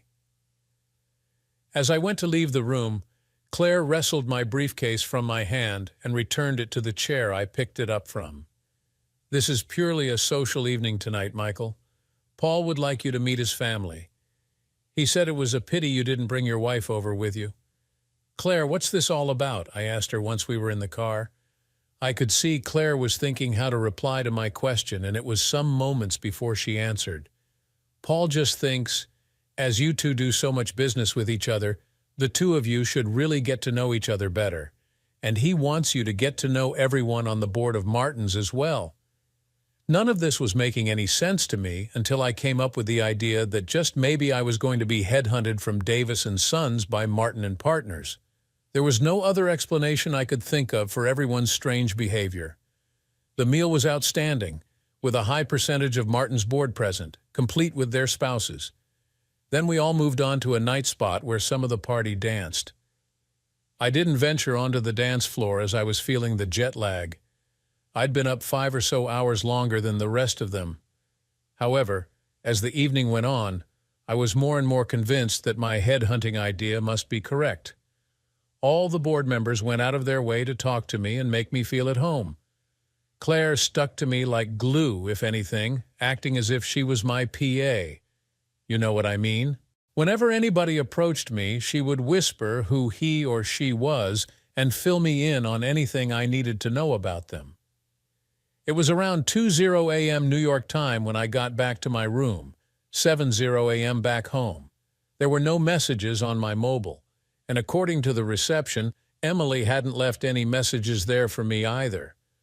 I debated calling her, but thought it was a little early to do so, as she'd been out late the evening before. I was roused from the sleep of the dead at 10:00 a.m. by my breakfast noisily arriving, followed by the now ubiquitous Claire. Once again, she appeared to be acting as my PA. You have a meeting with the full board at 11:00. That shouldn't take very long, and then after that, Paul would like you to join him for a round of golf. Oh, you do play, don't you? Of course you do. I remember you and Henry playing with SJ. Anyway, you'll fly up to SJ's estate from the helipad on the building's roof right after the meeting. Oh, and Paul wanted to know how much of a hurry you're in to return to London. Well, that really depends on what Paul and the board have to say about our late deliveries. Oh, I think they'll be happy with whatever you say.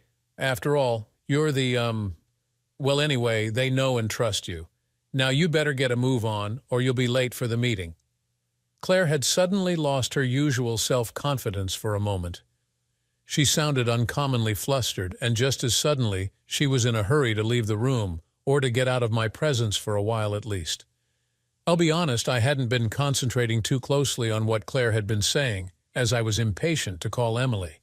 I called her office at the factory, but the switchboard intercepted my telephone call. The girl explained that Emily wasn't in the office that day. Luckily, as it turned out, the receptionist was a temp, and she didn't recognize my voice. The silly cow didn't even ask who I was when I asked if she knew why Emily wasn't in. She said she didn't know. I don't know why, maybe it was a sixth sense, but something made me ask her to put me through to David Davis. She told me that he wasn't in the office that day either. Totally pissed off, I called my home number, but again it was not answered. Then I called Emily's mobile and found that it was switched off. David's mobile proved to be switched off as well. Totally out of my pram by then, I called Jack Davis at the Easton office. When he came on the line, I demanded to know where the hell David was. I told Jack that there was something about the contract that I needed David to clarify for me.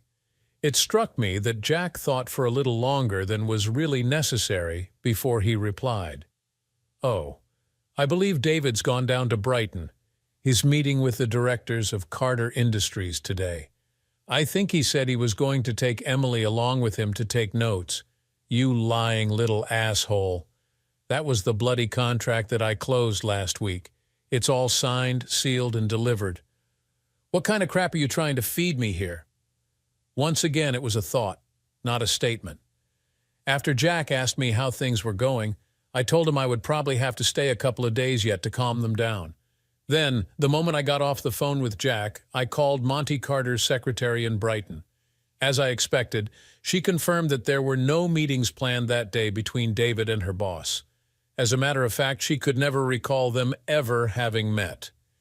Claire reappeared and urged me to hurry, getting showered and dressed for the conference, so I stuffed the remainder of my breakfast down my throat and dashed into the shower. We were a little late arriving, but no one appeared to notice. An unbelievable round of introductions started, followed by a tour of the offices. We didn't get into the conference room until almost 12:00. I've got to say that my negotiations were really a complete farce. Everyone agreed to everything I said, and they appeared to be more worried about whether I was upset about anything.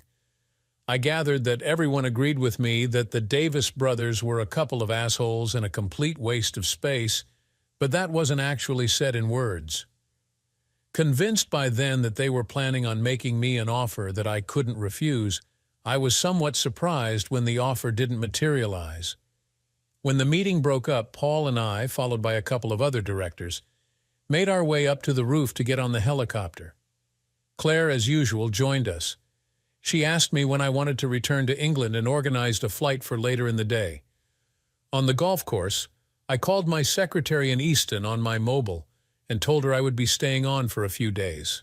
Whatever was going on back there, I wanted everyone to believe I was going to be out of the country for a few days yet. Claire must have overheard my conversation. Sorry to be inquisitive, Michael, but is something wrong?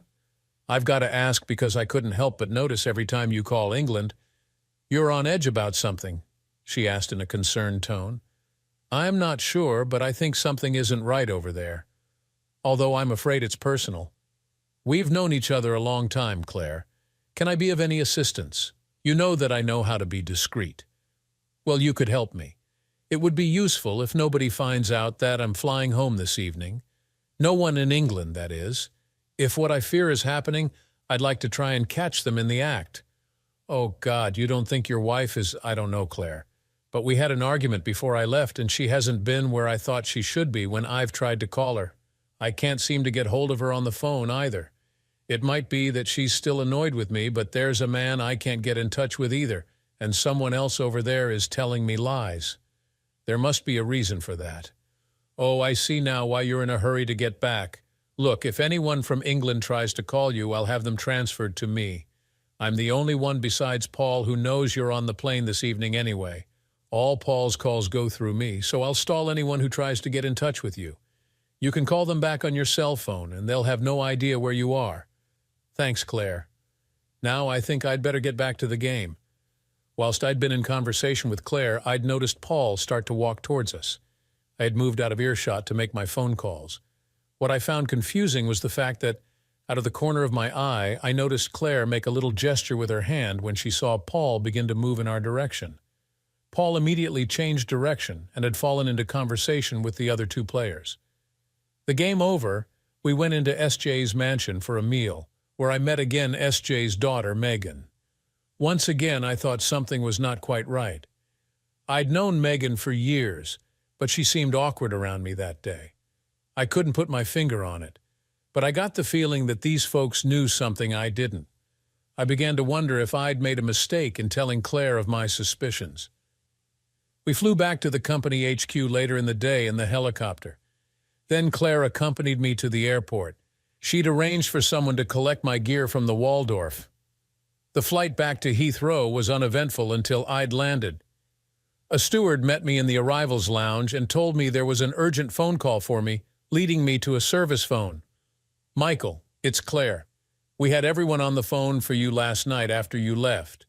Your wife called and I told her you were in conference with Paul. Then later both the Johnsons called, but separately, and I gave them the same message. Your wife then called again and asked me if I knew when you would be returning home. I told her I'd booked you on the Saturday evening flight. Was that all right? Thanks, Claire. That should be fine. I'll call them from my mobile later and give them the same story. Thanks for your help. Keep in touch, Michael. I'll let you know if any of them call here again. So my loving wife had reappeared and was showing signs of being concerned about where I was. I wondered why she was suddenly so worried about me. I booked myself into the Novotel by the airport and found that Hertz had already delivered the car I ordered from New York. I, or rather the company, had an account with Hertz, so it was my simplest choice. But the car was booked to me privately. Not being tired, I took a drive past my house. Emily's car was in the drive, and the house was in darkness, to be expected since it was just after 4 in the morning. From the call box on the corner of our road, I called the house phone. There was no answer, and the answering machine picked up. I called 4 times in a row, and when she never answered on any of them, I figured it was safe to assume that Emily was not in the house. Leaving the car where it was, I walked down to the house and entered quietly. A quick search of the place proved to me that it was deserted. What to do now? I asked myself. Well, the best idea I could come up with was to sit down and wait for Emily to return. I made myself a pot of coffee and settled myself in the lounge. I'd planned on the coffee keeping me awake, but it didn't. It was the burble of the Ferrari's noisy exhaust that woke me just before 7:00. Through the window, I watched Emily and David get out of the yellow peril and walk up to the house. It won't take me long to shower and change. Go in the kitchen and make some coffee, will you?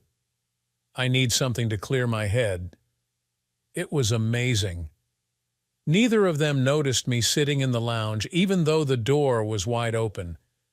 I guess some folks don't see what they don't expect to see. Emily ran up the stairs and David went into the kitchen. I heard him going through all the cupboards. Then he came out and called up the stairs to Emily. "Where do you keep your coffee percolator?" "It's on the side," she called back down to him. "Well, I can't find it," he called back up to her. I heard Emily come back down the stairs. "Oh, you men are useless without a good woman around to look after you," she said as she entered the kitchen. "That's funny. It should be on the side there. I don't think I left it in the low. My God, what are you doing here?" Emily, having not found the coffee percolator in the kitchen, had come into the lounge looking for it and finally spotted me. She stood there in a skimpy bra and a thong, neither of which, I might add, I had ever seen before. "Oh, I was just sitting here waiting for my faithful wife to return, and now I think I'm going to kick a slimy little asshole's teeth down his throat for him," I said as I got out of my chair. Both David and Emily seemed to be glued to the spot in shock for a moment. After all, they were both sure I was still in the U.S. Then David came to his senses and began to try to make his getaway. Unfortunately for him, we had a rather unusual and complicated night latch on our front door. The damn lever on the thing turns the wrong way. The more he tugged and pulled at it, the more panic-stricken he became. I slammed him against the door and literally punched the shit out of him. I don't think the little wanker even knew how to defend himself. Emily was screaming at me that it wasn't what it looked like and was trying to pull me off of David. I don't think I knocked him about half as much as I would have liked to have done, to be honest. I'm not a naturally violent person, so when he tried to roll into a ball on the floor, I stopped hitting him. I think some folks would have taken the opportunity to kick the shit out of him, but it wasn't something I could bring myself to do. Turning the catch in the correct direction, I opened the door and shoved him outside. Then, without really thinking about it, I grabbed hold of Emily and pushed her outside as well, slamming the door closed. I returned to the lounge, only this time I headed for the liquor cabinet. Emily banged on the door and rang the doorbell for a little while. Through the lounge window, I watched David, who had retreated to his car, get out again, carrying a travel blanket, I assumed, to cover Emily's almost naked body with. Emily called through the letterbox once again, saying that it wasn't what it looked like and begging me to let her back in. I was adamant that I wasn't going to get into a shouting match with her, so I ignored her. Some of the neighbors had taken an interest in our little cabaret by then. I could see them watching from their front doors and gardens. Emily, I assume, figured I was back in the lounge as she changed her target and began banging on one of the lounge windows, still screaming at me to let her in. Unfortunately for her, she must have hit the window a little too hard just as the police arrived. The window pane shattered, and Emily cut her arm quite badly on the shards. It seemed that only a couple of moments passed before the paramedics and ambulance arrived. I assumed the police called them. Then I had a policeman knocking on the door. ID watched him talk to both Emily and David before he did so. "Good morning, sir. Would you like to give me your side of this little debacle?" he asked. "I caught my wife with an asshole. Do I need to say any more?" "Not really, sir, but the man says you hit him." "I did. Wouldn't you? He was in my house." "You didn't strike your wife?" "No, I bloody didn't. I just helped her through the door so she could be with her boyfriend. I thought I was being quite magnanimous." Another officer who had remained talking to Emily and David came over, shaking his head at the first officer. "He doesn't want to take it anywhere, and the lady says there was no violence shown towards her." Then he said to me, "That is a nasty gash your wife's got on her arm, sir. The medic says she's going to need some stitches in it, so they will be taking her to casualty. But she is going to need some clothes, though. Will you take them down there for her?" "Not on your bloody life, I won't. That's her bleeding problem, not mine anymore. Let her little boyfriend buy her some new ones. He's got plenty of money. Look, I see you realize she must have some clothes. She can walk around dressed like that. She's almost naked. Then she'll have to find some other mug to come in and get them for her then, won't she?" You can go up and get some if you like, or perhaps her boyfriend would like to come back in for another round. My attention was taken by the burble of the Ferrari driving away following the ambulance. Oh, it looks like she decided to do without. Now, if you will excuse me, officers, I've got to call the window people and my solicitor. The policeman left after mumbling something about they hoped they weren't going to be called back later in the day. I called the window people, and a guy was around within a few minutes to replace the broken glass. He tried to make small talk while he worked, but soon gathered I wasn't in a talking mood. My solicitor transferred me to his colleague who handled divorces at their practice. She told me she put the wheels in motion, but couldn't do too much until we found out who Emily was going to be acting for her. It all really depended on how Emily wanted to play things. I noticed the police drive past several times during the morning whilst I was stacking all Emily's clothes that I'd placed in bin liners in the garage. I have to assume there was some kind of collusion between the police and Emily going on. They must have informed Emily that I had put her stuff in the garage because at around 3 in the afternoon, a different police car pulled up outside the house with just a single officer in it this time. He didn't get out. A little later, a Ford Transit van driven by one of the boys from the factory came down the road and backed into my drive. Using the remote control, I opened the garage shutter. It was obvious to me what they came for. Emily, her arm now in a sling, got out of the passenger door with one of the girls from her office. Whilst the guy and the girl loaded Emily's things into the van, I heard Emily trying the service door between the garage and the kitchen. Finding that locked, she came around and rang the front doorbell. Michael, I need to talk to you. You got it all wrong. Nothing happened between David and me. Michael, can you hear me? I know you're in there. Speak to me, Michael, please. Let's talk this over, please. You're making a terrible mistake, Emily called through the letterbox. I opened the door, but before she could say anything further, I stuffed her handbag in her hand and then slammed it closed again. I'd already removed her credit cards and house keys from it. I watched as Emily went and talked to the police officer who got out of his car. He kept shrugging his shoulders and shaking his head. After a while, and with a resigned look on his face, he pointed to a spot on the ground where I assume he was telling Emily and her friends to wait. Then he came up and knocked on the door. Your wife wishes to speak to you, sir, and you know you can't keep her out of the marital home, he said when I opened it. You can tell her we have nothing to discuss. The house is already on the market. As she decided, it's no longer our marital home.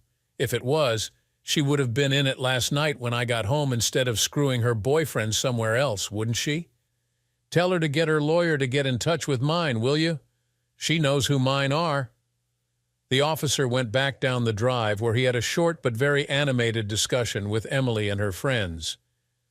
Emily then apparently collapsed into her two friends' arms, who then helped her back into the van. Then they drove away. The police officer stood there shaking his head as he watched the garage shutter slowly close. With a shrug to one of the neighbors who'd been watching the pantomime, he got back in his car and drove away. An hour or so later, Claire called me. I related to her the events of the day, and she said she was sorry. She asked what I intended to do, and I told her divorce Emily, and of course I wouldn't be able to work for Davis anymore. Claire told me that I must keep in touch with her and made me promise to do so. She also mentioned that Simon Martin was going to call on me and said I had to stay in touch so that he would be able to find me. Paul had told me that once already. I wondered what was so important about this visit from Simon Martin. It was midnight before I got back to the Novotel. There was no way I could sleep in that house again. It contained too many memories. After breakfast the following morning, I called my secretary, Megan, and asked her if Jack was around. She told me he wasn't going to be in the office that day and asked me what the hell was going on. Well, I told her straight out. Megan was very upset by the news. I'll swear she was crying as I told her. She informed me that Jack had told her I would probably be resigning when I reappeared. She got the impression that he'd stayed out of the office that day just to avoid being there when I turned up. I found Jack's absence strange. I would have thought that after I'd knocked his brother about, he would have taken great pleasure in firing me. After all, David is one of the company's directors, and there wasn't any love lost between us. Nothing was really making any sense. None of this made any sense. First, my trip to Chicago. Jack had insisted that I go, but when I got there, all Martin's people seemed, if anything, surprised that I'd come. Yeah, there were some late deliveries, but they didn't appear to be climbing the walls over them. Then there was David going after Emily. Yes, she's a good-looking woman, but David was a bit of a lad where women were concerned and always appeared to have some little dolly bird on his arm. Emily was at least 5 years older than he was and nearly 10 years older than his usual tarts. I don't know, I suppose they could have fallen in love. They did spend a lot of their working life together, but somehow I doubted David would have done that. I went into the office to collect my personal property. I took the opportunity to wipe the hard drive on both my company computer and the laptop that I carried, but not before copying the contents of the hard drives onto zip drives. I took my letter of resignation that Megan had produced for me to the personnel officer myself. While I stood there and waited, he arranged for my final salary and bonuses to be paid into my bank immediately. The accounts department were a little reluctant at first. That is, until they realized who it was that was resigning. I think nearly the whole of the staff either helped me carry my gear down to the hire car or came out to wave me goodbye. I'd left my company car safely locked in the garage back at the house. I wanted to make sure I got everything I was owed before I'd let them have that back. That was that, really. I lived in the Novotel for a week or so before I found a flat I liked. The house sold very quickly. It was in a good area, and I priced it for a quick sale. Work? Well, I thought I'd take a few months off and contemplate my next move. To be honest, I was still expecting Martin's to make me an offer and didn't wish to commit myself elsewhere too quickly. Emily? I saw her a couple of times. On both occasions, we had a blazing row. Correction, on both occasions, I called her a cheating little bitch and she retaliated. Civil discussions between us appeared to be impossible. I was surprised she didn't shack up with David straight away. She didn't move in with him until some months after I kicked her out of the house. Whose flat she'd been staying at in the meantime, I don't know. But the guy I hired to watch her said she moved in with David right after our first big argument at the solicitor's. They nearly had to call the police to that one. Probably she realized that there was no way we were getting back together at that meeting. Our second battle of words was when we signed the divorce papers. Emily, looking very strange, was sitting at the table before I entered the room. She was wearing a big winter coat and was sitting rather strangely. My solicitor and I sat opposite whilst the details of the settlement were read out. Then Emily signed the papers. They were placed in front of me, and as I went to sign, Emily asked, "Michael, are you really sure you want to do this? There's some things you really need to— Did you hear some cheating, lying little bitch say something, Sandra?" I asked my solicitor. Emily went ape at me, calling me all kinds of names, so I signed the forms quickly and left the room without adding another word. As I have said before, I didn't need or wish to get into a slanging match with her.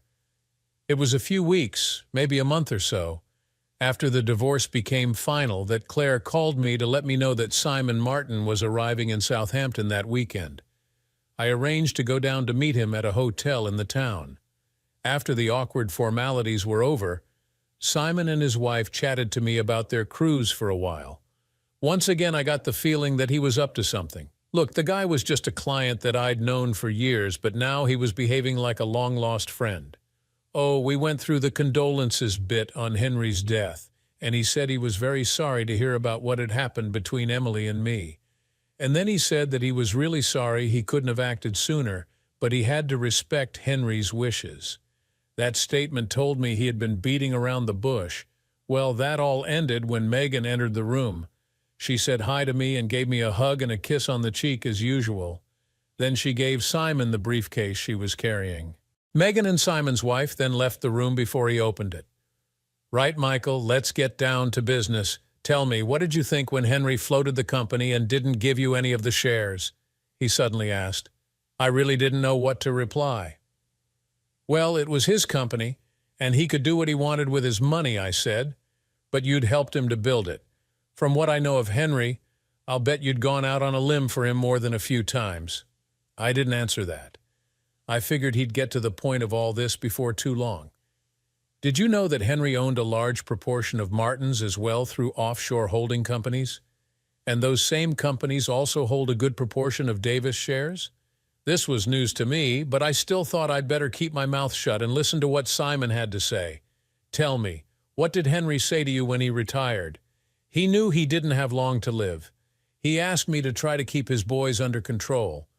But with me not being on the board, there was fat chance of me doing that. Yes, I'm sorry to have to tell you, he did that on purpose.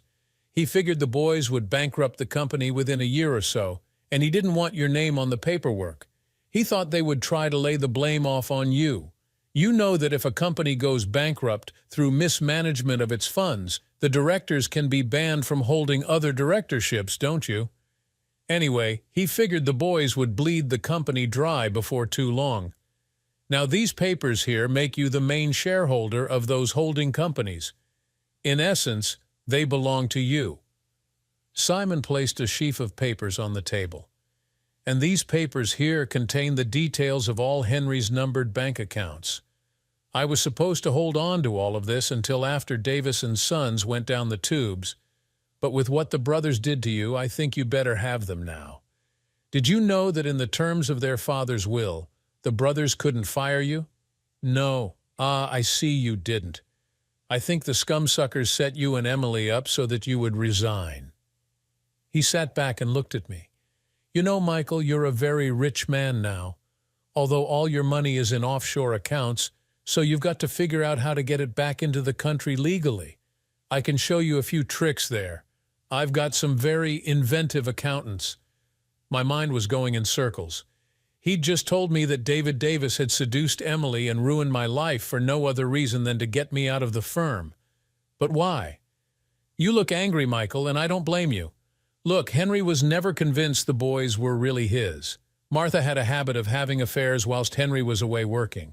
He had DNA tests done some years back, and well, for a while he figured he was their father, even if they weren't actually his sons.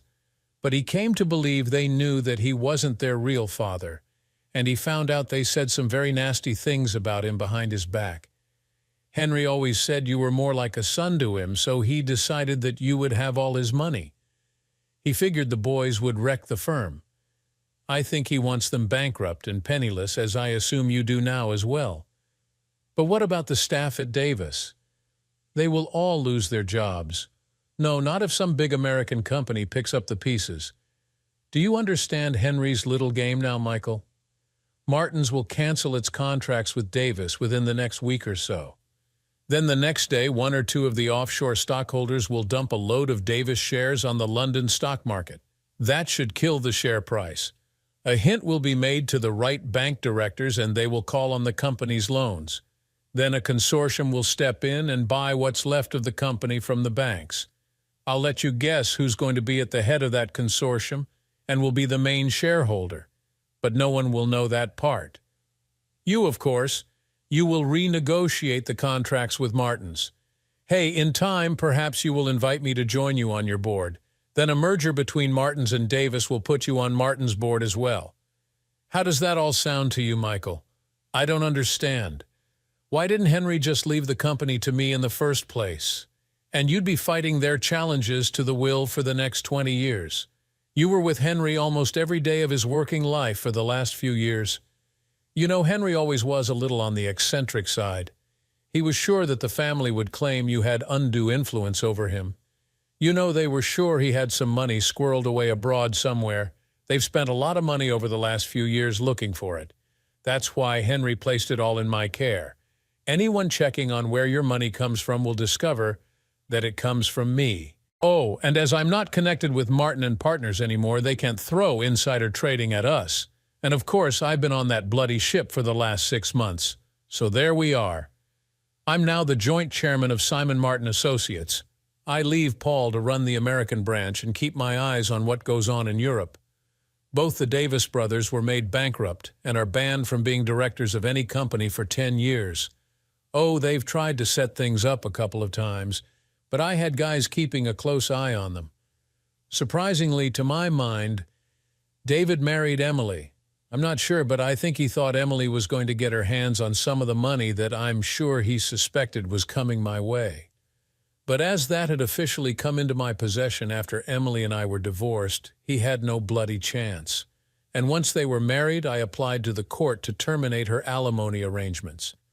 After that, they got nothing from me. The marriage didn't last more than a year or so. I've got to be honest, I was sorry for the twins Emily had by him.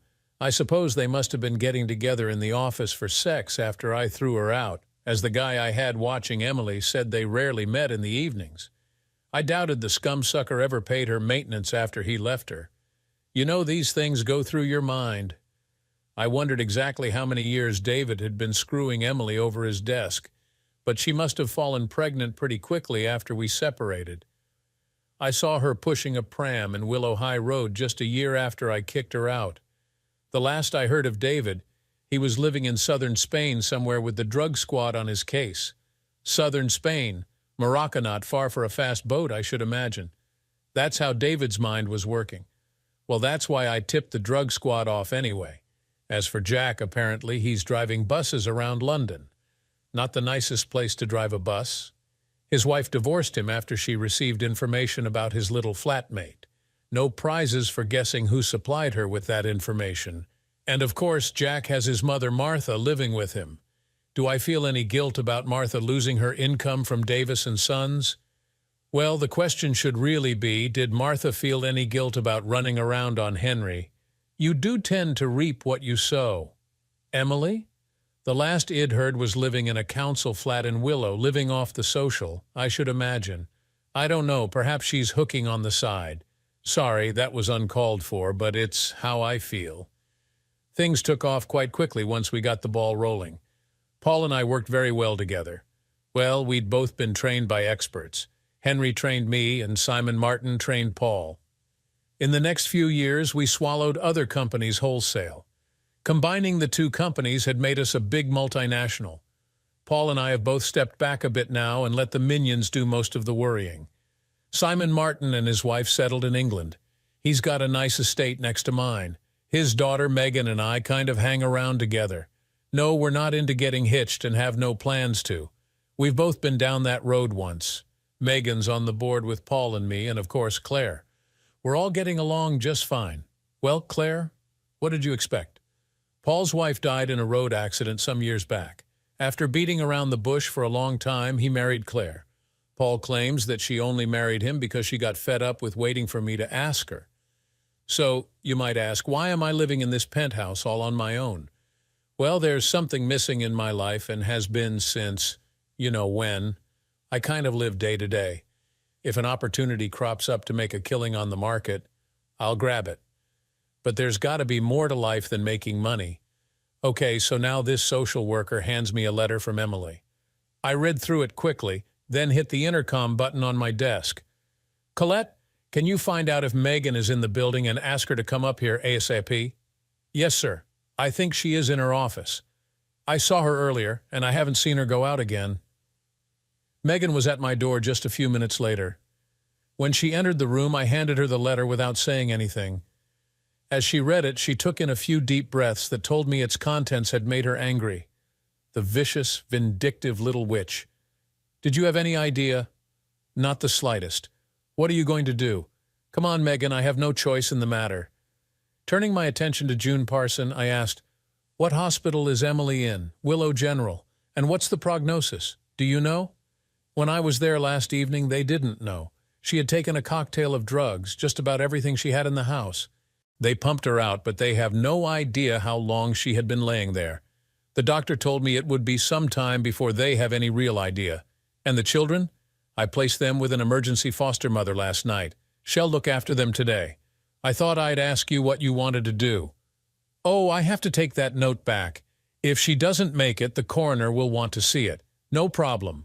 Run off a copy for me, Megan, and then give the original back to Miss Parsons here. Colette, get me the general manager of Willow Hospital ASAP. The intercom again. Shortly, the phone rang. Hello, yes, good. You know who I am then? I've got a question for you. How much is your hospital overspent this year? Okay, here's the deal. You have a patient in there by the name of Emily. Sorry, June. What name is Emily using? The same as your name, Thompson, June Parson replied. That was a surprise. Right, you have a patient by the name of Emily Thompson, a drug overdose case. If she survives, your hospital will receive a check from me for $1 million. If she dies, you get squat. Do you understand? Good. I want no corners cut, no expense spared. Goodbye. Surely they are doing all they can anyway, Megan commented. I don't trust these bloody bureaucrats running our hospitals nowadays. You hear too much about how they try to cut corners. I just wonder sometimes. Anyway, flashing $1 million at them can't do any harm, and I'm damn sure everything possible will be done for Emily now. Right. Now come on, let's go and collect my kids. I assume that's what you came here for in the first place, June? Well, Mrs. Thompson claims that they're your children in that letter. I can see no harm in turning their care over to you for the time being at least. But you realize that until a judge says otherwise, they are my responsibility. You needn't worry. They will be in good hands, and you can rely on me to keep you abreast of what is happening to them. With your permission, we'll take them to my house near Swindon. There should be plenty there to keep them occupied until we find out how Emily is going to be. We can get up the motorway in an hour or so to visit her in the hospital. I'm pleased that you're thinking that way, Mr. Thompson. Come on, we started this conversation with Mike and June. I'm sure the children will be more relaxed if we keep things that way. The three of us made our way to the basement car park. Miss Parsons joined Megan and myself in the back of my limousine for the journey to Willow. We stopped at the hospital first to check on Emily. The doctors weren't too willing to commit themselves at what they termed as this early stage. Then June Parsons guided us to the foster home where the children were staying. Megan and I stayed in the car whilst she went in to speak to the children alone first. 10 minutes later, she signaled for me to join her. Megan followed me inside. Kay and Heather, this is your Uncle Mike. He's going to look after you until your mother is feeling better, June told them. We decided on the Uncle Mike bit until we knew how Emily was going to be and how the girls were going to take to me. Hi, girls. This is my friend Megan. You can call her Annie Megan. The two 10-year-olds were eyeing both Megan and myself with some suspicion. Until your mommy gets better, you are going to stay with your Uncle Mike at his home in the country. I think you'll like it there. He has horses you can ride, and the house has its own swimming pool, Megan added. Where is our mother? Can we see her? Kay asked. Is she going to die? Heather added. Well, the doctors are doing their best to prevent that from happening, I volunteered. The girls were still looking distrustful. We saw her a little while ago, but if you wish, we can stop at the hospital, and you can see how hard they are working to make her well again. They might not let the children in to see her, June pointed out. They'll let these children in to see their mother, I assure you. Remember those pound signs? I replied. We dropped June off at the station where she left her car when she traveled up to town to see me. Then we went on to the hospital. As I expected, the rules were bent to allow the girls into the ICU. The girls didn't cry, as I'd expected them to do. Actually, they were a couple of tough little cookies. Oh, and Megan pointed out, there was a distinct family resemblance to myself. At that point, I decided to forget about the DNA tests I had planned. The run down to Wiltshire was pretty quiet. Once they began to feel at home in the limo, the girls played with just about everything. The idea that you could watch TV whilst traveling down the motorway was novel to them. It was as we turned off the motorway that Heather turned to me and asked, "You're our father, aren't you?" I could see no point in denying it. Yes, I believe I am, but I have to tell you I was unaware of that fact until today. If I had been, you would have seen a lot of me. We know. Mommy told us last week that she didn't tell you about us. We didn't know what she was planning to do, but she told us she had been very nasty to you and didn't tell you that you were our father. She said you believed her other husband was our dad, Heather continued. She was crying, Kay added. That is true. Perhaps one day your mother will explain why she did what she did. Do you think she's going to get better then? Kay asked. Well, I certainly hope so. She doesn't want to get better. She wants to go to heaven, Heather said. I can't believe that with two wonderful children like you, Megan replied. Mommy's tired. She works so hard and there's never enough money. Well, there is going to be now, and she definitely won't be working anymore. There, see that little house? The car was just entering the grounds of my estate. When she gets better, I'm going to ask your mother if she would like to live in that house. You two will be able to ride horses here and swim in the pool up at the big house." The two girls' eyes were open wide as they stared at the mansion. The car had stopped in front of the house. Staff came rushing down the steps to meet them. I knew that hurried preparations had been made for the girls' arrival. One of the guest rooms with twin beds had been made ready for them. I think Megan and I were forgotten as the house staff fussed around the girls and whisked them away. "Well, that's a turn-up for the book," Megan said. "I wonder why she didn't tell you they were yours. Oh, she must have laid on quite a subterfuge to hide the fact from me that she was pregnant. You know, now I think about it, I think she must have been showing at that last meeting we had when we signed the divorce papers. As I remember, she was sitting at that table all kind of hunched over, and she had a long coat on. I can remember thinking it was a very strange thing to wear on a nice day like that. I wonder why she hated me that much. After all, it was her that cheated on me. How else did she expect me to react when I found out she was sleeping with that asshole? You'll have to ask her. That's supposing she survives." The children settled in very well, I thought, getting fussed over by the house staff. They seemed to enjoy a lot. Every night I would tuck them up in bed and tell them a little more about their mothers and my life together. I stopped short of the last year. It was 2 weeks later that I entered the room where Emily was sleeping. She'd woken in a compos mentis condition for the first time the evening before. I placed the letter she had left in her hand and waited for her to wake up. I suppose I must have dozed while I waited. "Hello, Michael." "I'm sorry," was the first thing I heard her say. I looked over at her and saw she was staring at the letter in her hand. "How are my girls?" "They're fine. I left them in the swimming pool this morning. I can tell you they are wearing my staff out. They are two lovely girls. A real credit to you. Megan is going to bring them here this afternoon. Thank you. I'm sorry I hid them from you. It was a silly thing that I did in anger, but once it was done, I couldn't think of a way to reverse it. Well, I couldn't think of a worse way than the one you chose. I'm sorry, but I was desperate. You know, I owe thousands of pounds that I just can't pay back. David left me with so many debts. He had me sign for everything.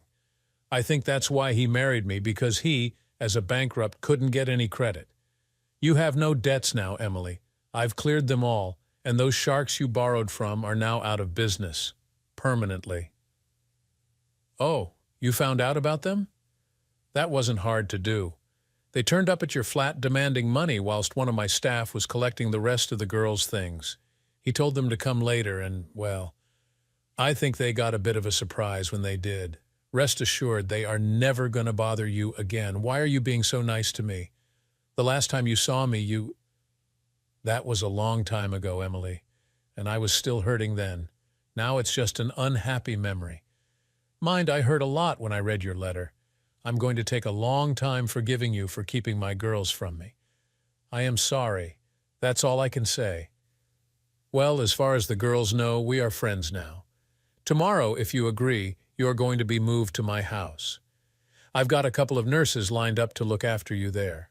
When you fully recover, you and the girls can live in one of the estate houses. That way, I can see them often. You're not going to take the children from me? I'm not going to take their mother away from my girls. No, they love you, possibly more than I did once. But I'll make sure you never take them away from me again. I'm sorry. That's all I keep saying. But I'm truly sorry for all the stupid things I've done. There's one question that I've got to ask you, Emily. Why did you go with that bleeding creep in the first place? Don't you think that's a question I've asked myself 1,000 times over the last 10 years? I'm not sure I have an answer. He worked on me very carefully over a long time. Oh, I know why he set out to do it. He told me when he realized the girls weren't his. That didn't take him long. They look so much like you. He said they couldn't sack you, something to do with their father's will. They were convinced that you had some of their father's money. They thought when you didn't have a job, you would use some of it to, I don't know, start a business of your own. I suppose they had private detectives watching you all the time. Were they pissed off when you went to Southampton and met up with Simon Martin? Then a week later, the company's 4 biggest contracts were canceled, Martin's amongst them. But you knew that was going to happen, didn't you? I think the bank foreclosing on them really took them by surprise. They hadn't expected that one. The next thing was the police turning up at the house. Did you know that David charged just about everything to the company? We had nothing, no house, car, or anything. David and Jack were arrested for misuse of company funds, but I suspect you were behind all that. No, Emily.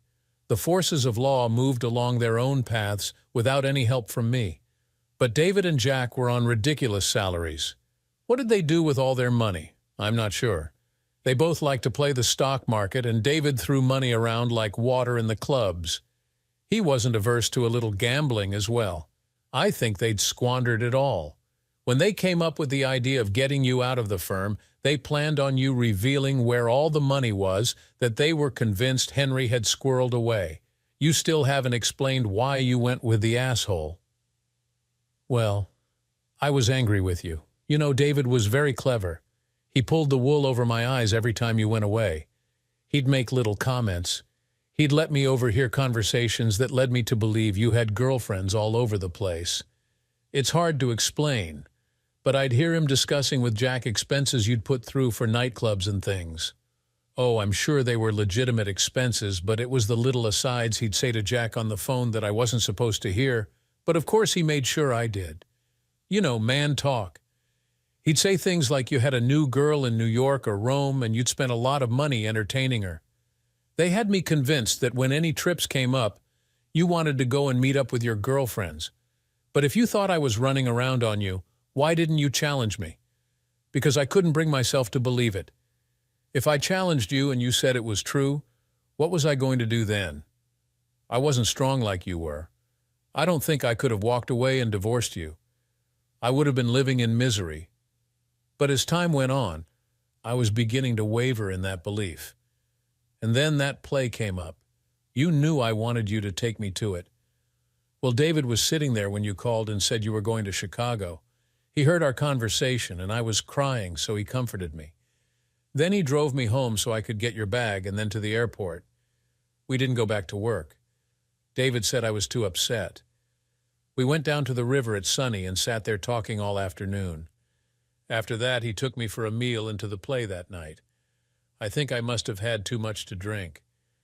I know it's no excuse, but that night I went to bed with him. I'm sure I wouldn't have done it if I hadn't drunk so much, but that's easy to say now, isn't it? I was feeling very low, and David made me feel good about myself that day. After all, my so-called loving husband had just flown off to meet his girlfriend. Well, so I thought.